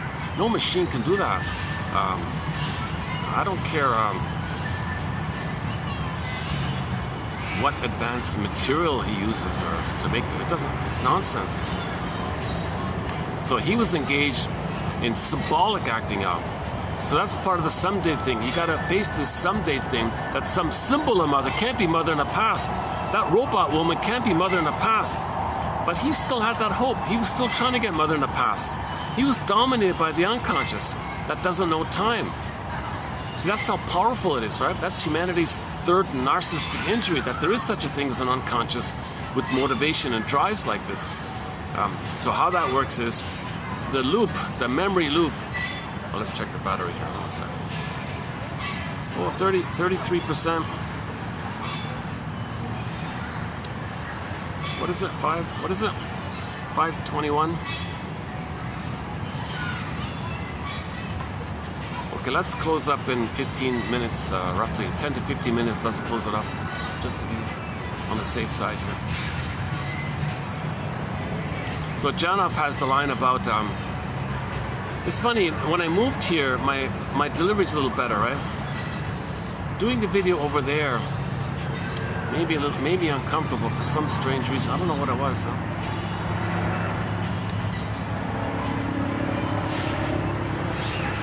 Maybe I was interrupting something over there. I don't know. that's why the guards and the manager was walking around like, what's he doing here or something, maybe like that. Well, there's the helicopter.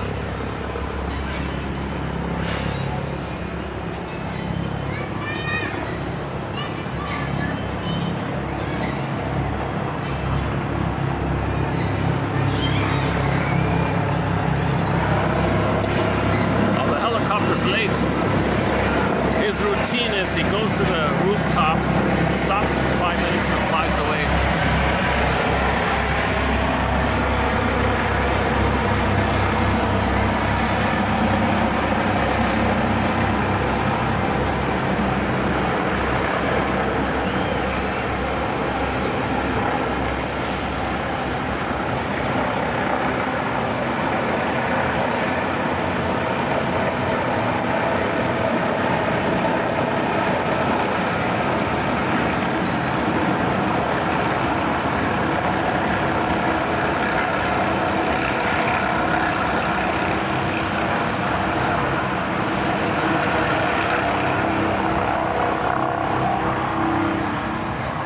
He's late. He's very late. Usually it's like around 3 o'clock or something. He'll stop for 5 minutes and he'll fly off again. I have no idea what it's about, man.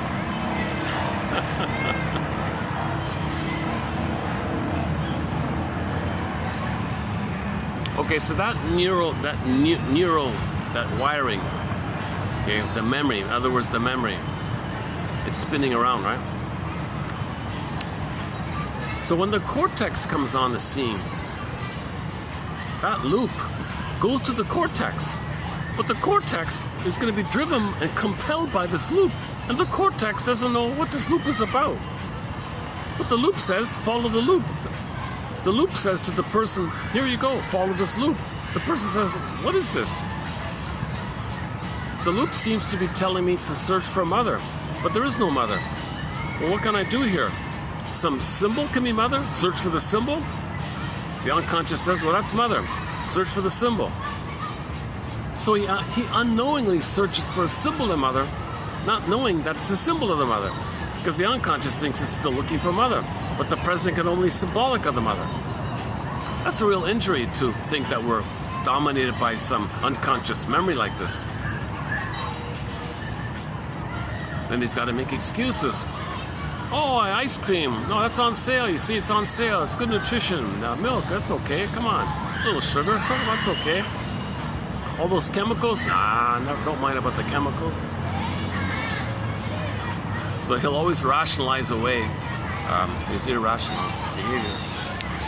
You can rationalize it away, sings Rick Emmett in his... Yeah, Rick Emmett has a song called Somebody's Out There.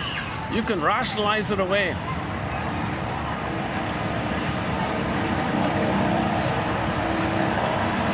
There he goes.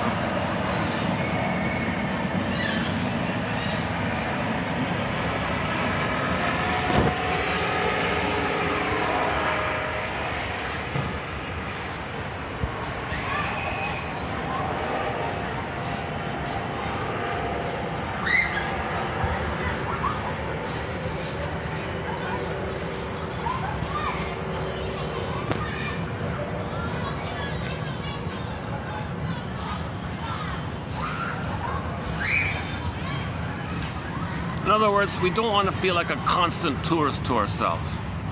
We don't want to feel alienated from ourselves. One way of saying it is we feel like a constant tourist to ourselves.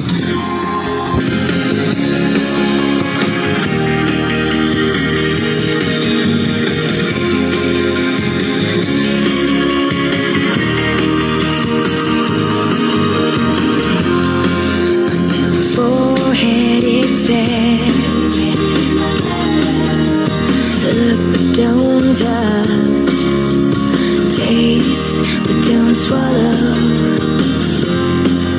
My heart has been your playground. You never asked, you never apologized. I was standing upside powerless, watching you fade away. You've always been out of reach. By your side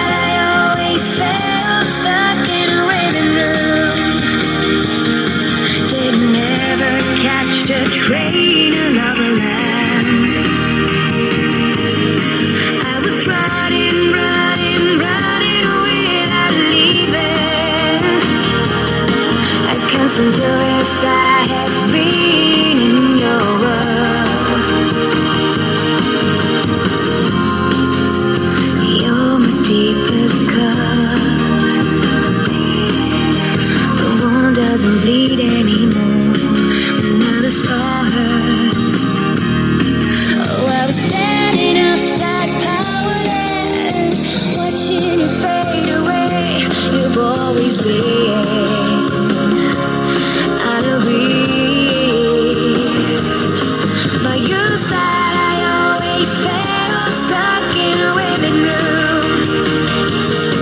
Didn't ever catch the train of lava land.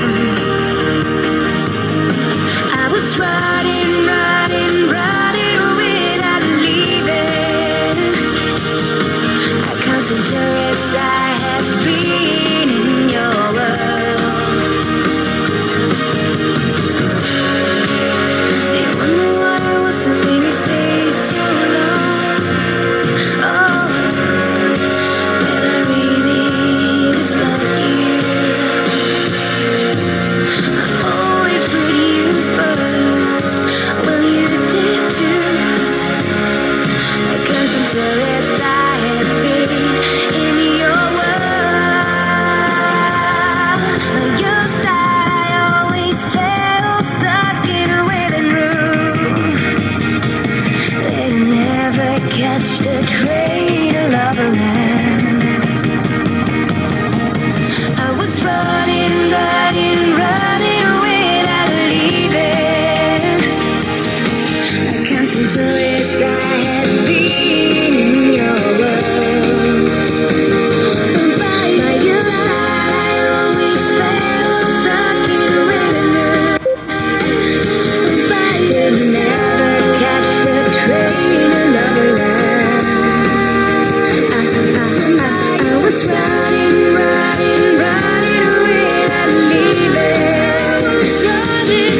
A constant tourist I have been in your world. A constant tourist I have been. These quotes are helping us to no longer feel like a constant tourist to ourselves. Now, the woman complains that she feels like a constant tourist with her boyfriend. That's for her to know that as a baby, she felt like a constant tourist with her mother. She doesn't remember, so she recreates it. So she's attracted to somebody who will remind her of the mother, to know the story of how she felt with her. So she recreates it. So she'll only be attracted to men who remind her of the mother. That's a very common pattern, says Ann Teachworth. If the firstborn, most in particular, if the firstborn is a girl, when she grows up, she'll marry a man with the same personality as her mother. If the firstborn, okay, is a boy, he will grow up and marry a woman with the personality of his father. In both cases, their life in the present will be a reflection of their inner state. The couple imprint is the inner state, the memory of how their parents related amongst them, between them. That memory is a template, it's an imprint. So your outer is going to reflect it. So you play one parent, find someone else to play the other parent, and now you recreated that problem, a recreation of the imprint. You got a template, you recreate it. So you play one parent, the other plays the other parent. So a very good book is by Miss Ann Teachworth called Why We Pick the Mates We Do. Excellent book. We did a 3-video special run on her work. It's now in its 6th printing. Still easy to find book. A lot of secondhand copies around. One of the best books on relationships, I think. And the famous 3-chair exercise involved. So I won't do it here this time. So if you don't remember the past, you recreate it to remember. When you remember, then you can have conscious choice. So like the example from his teacher was, there was a woman who strongly said to herself, consciously, no way would she ever want to marry a man like her mother. No way, no way. She was clear about that. Oh, there's the cat. But he's not coming over here. Hey, cat. Let's see if I can finally feed him. My goodness.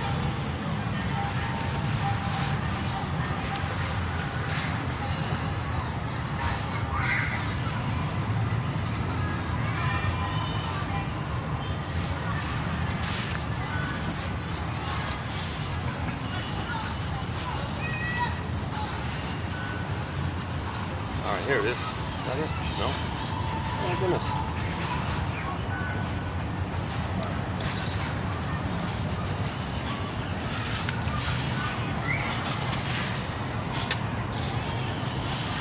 See, I've got some. Yeah, he gets it. I think he gets it. Yeah. All right, here we go. Let's try these first.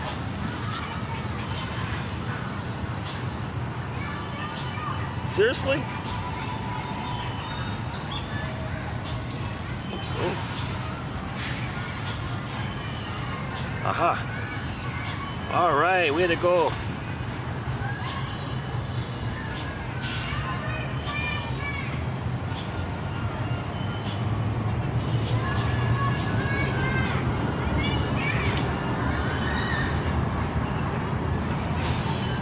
Is it okay?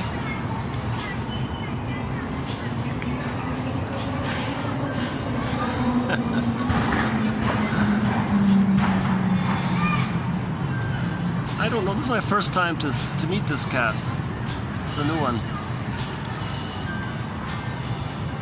He might not be a stray cat. Maybe he belongs to somebody. He's got a collar and all that, right? Stray cats don't usually run around with collars, right?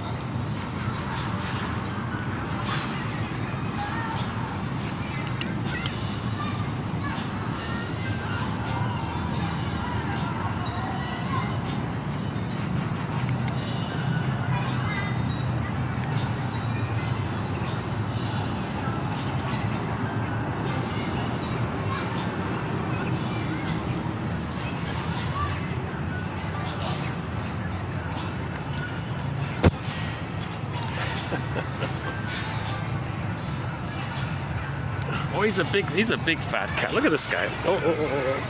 All right.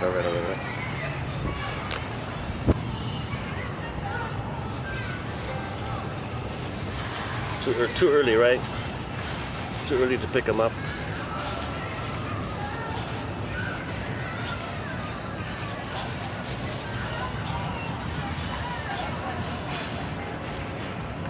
Seriously, you're just gonna leave it there? All right.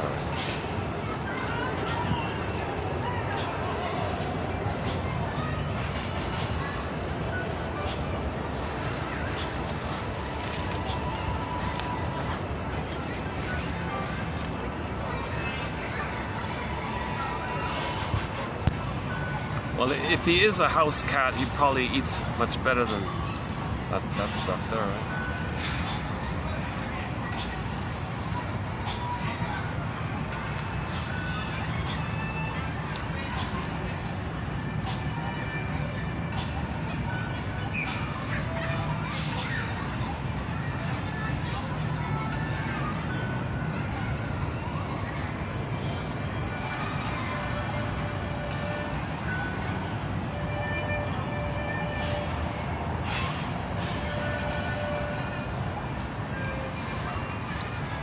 Try another brand next time, maybe. maybe I chose the wrong brand or something.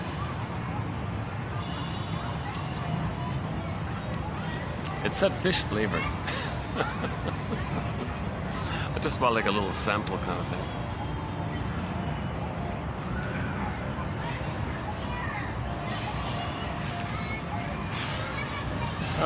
Okay, so yeah, okay, so that's interesting.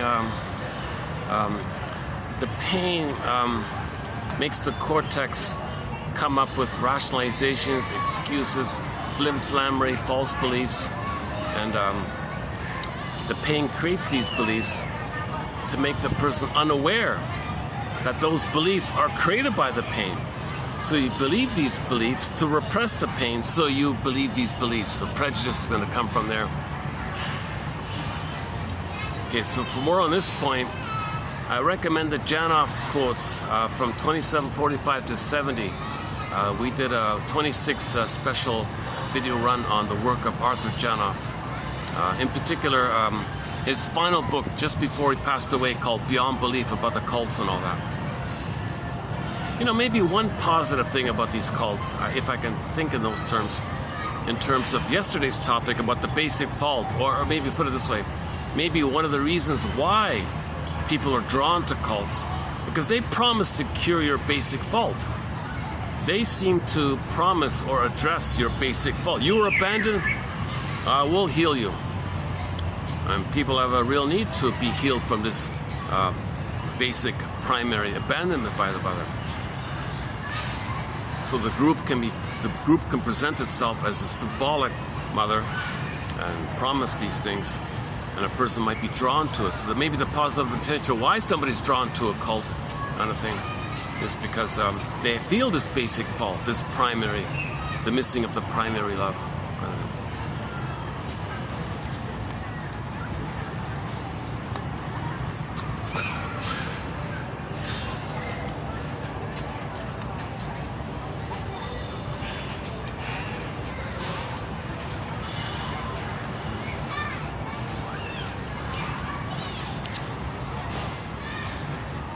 Some cats are so friendly, you can pick them up easily, they love it.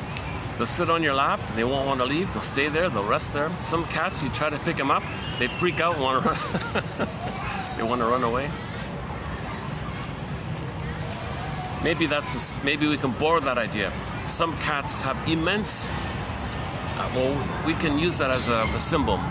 Some people have an immense fear of engulfment, of being controlled by the mother. I want to escape, get away, get me away here. I don't want to be engulfed by the mother. I want my freedom.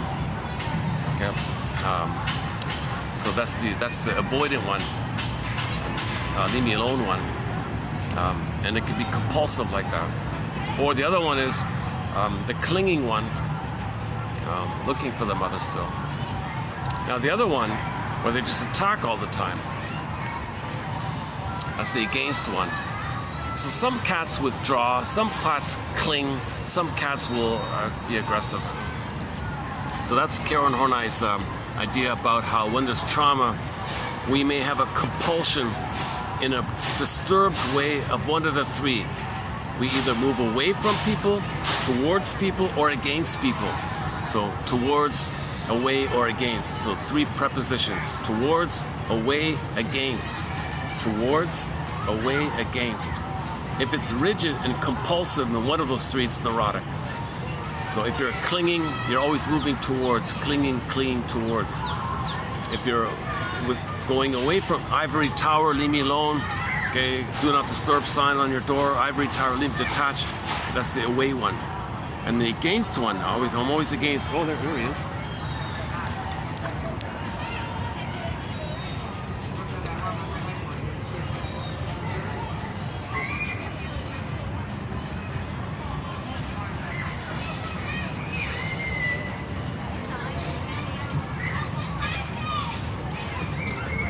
Whoa! He's climbing the tree here.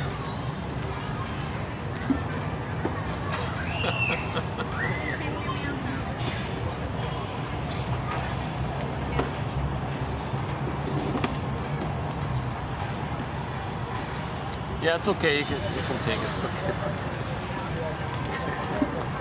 I thought the cat would eat it, but the cat didn't want it, so you might as well take it away. They'll just collect ants, right? Well, cat, look what happened now. The cleaning lady took away your food, huh?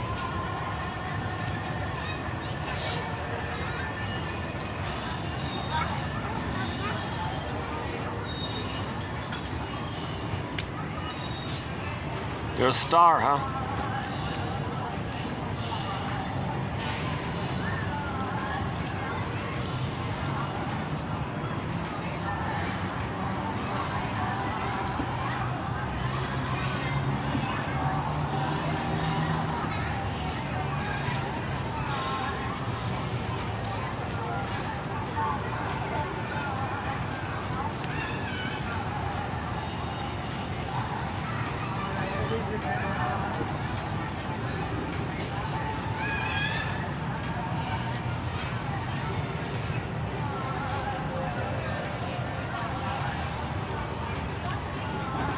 Oh, the cat's staring at the dog down there. Eh? The cat is looking at your dog. Eh?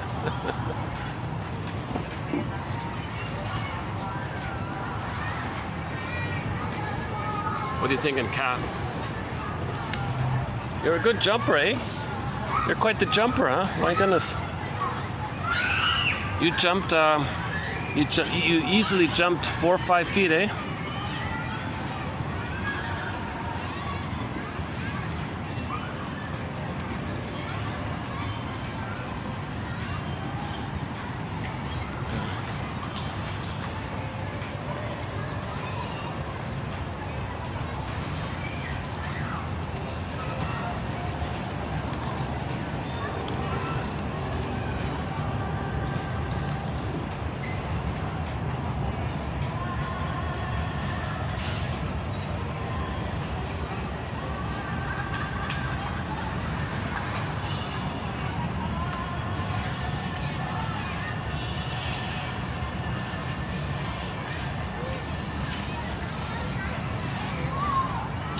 Well, maybe the cleaner took the cat food the first time around.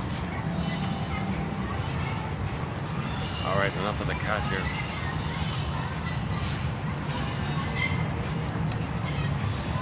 I've never seen him before, yeah. I can imagine the owner of the cat thinking that he needs to have some freedom or something, give him some social experiences or something.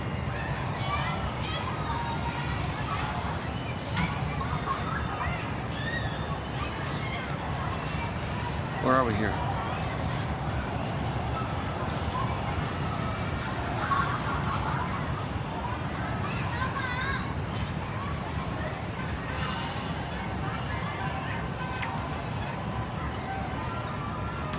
Why don't we just wrap up with the mission then? So submitted for your approval and submitted for your consideration.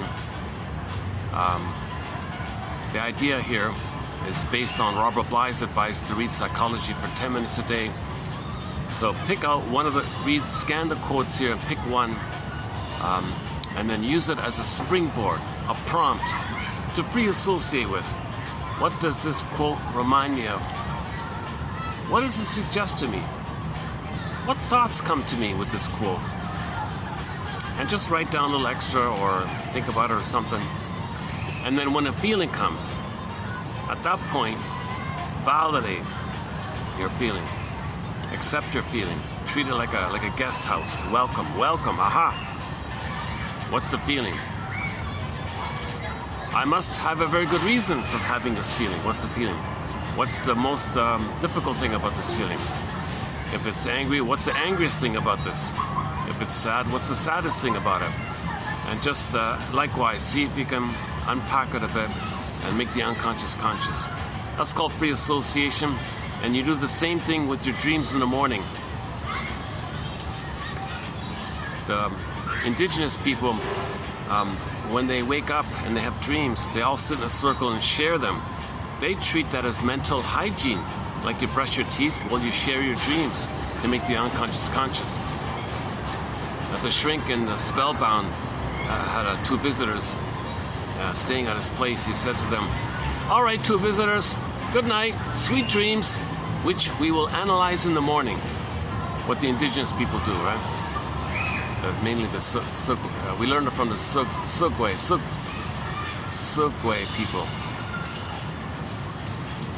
They say it's like a mental, emotional, spiritual, psychological hygiene. You do it every morning. Interpret your dreams.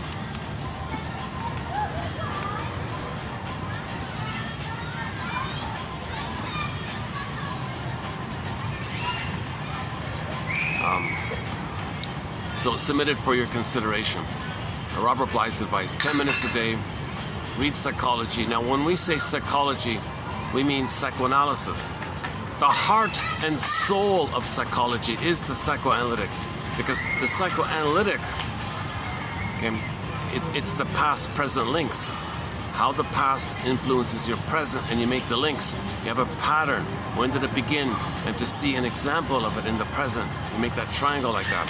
Pattern. When did it begin? And that's why you're doing what you're doing in the present. So that's the past present links. If you talk about the past, well, how does that influence your present? Make past present links. That's the analytic idea. Most psychology is trite, erroneous, frivolous, even wrong, actually. So forget about most of this self-popular, self-help, trite stuff. Actually, most of it's wrong. Actually, a lot of it appeals to your infantile, wishful thinking. Oh, think it and it'll come true, magical thinking. Well, watch Forbidden Planet. That's code that the baby thinks he materializes and makes happen what he thinks and wishes, not knowing that the mother is doing it. He thinks the mother's him, part of him. Oh, okay, so baby is a thought. Poof, there it is. He created it. Magical thinking, magical thought, omnipotence of thought, unconditional hallucinatory omnipotence. Has a thought, magical thinking. Poof, there it is. That's the point of Forbidden Planet. Morbius had a thought. Poof, there it was. So it's code for this issue. Babies are undifferentiated from the mother, so the power of the mother they think is their power. That's called infantile megalomania. They're God and king like that. They think they're magic sorcerers and things. Oh, there's that dog. Yeah, what a cute look. Can I get him in the camera? It's okay.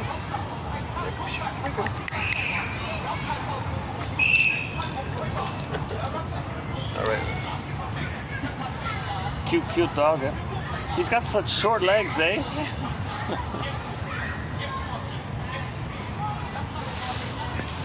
We get him in. He's got a pretty face. He's young. He's 3 years old. He's very funny, eh? He looks very intelligent. He looks very, very intelligent, yeah.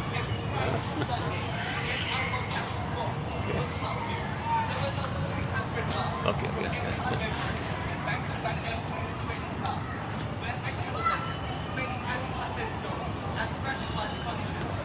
Does he eat cat food? Does he eat cat food? No. Okay.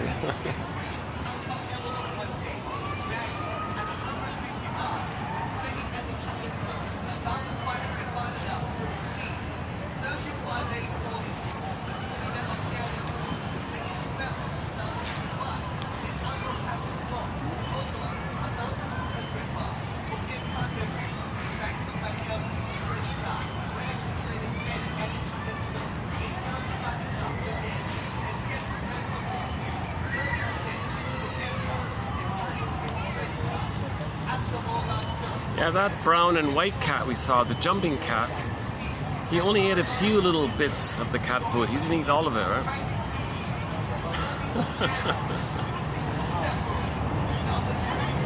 Which makes me think he's probably a house cat, because the stray cats, they'll eat it all easily, right?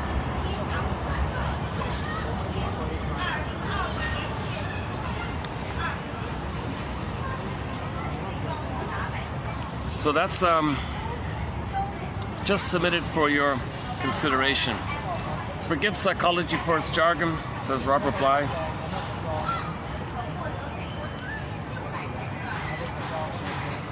Okay, so let's borrow the theme song to the TV show Mission Impossible.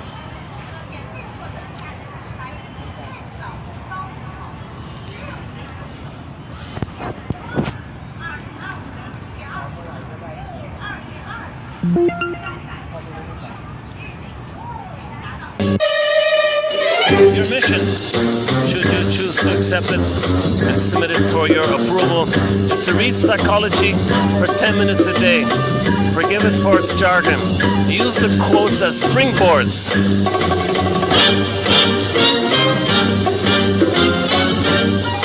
Prompts to free associate with. What does this quote remind me of? What does it suggest to me? Validate your feelings. Your mission, should you choose to accept it. Patreon.com patreon.com/narrative medicine. Okay, again, so the link is below, patreon.com/narrative medicine for the price of a you know what. Submitted for your consideration. For the love of narrative medicine, we'll see you in the next video. Thanks very much.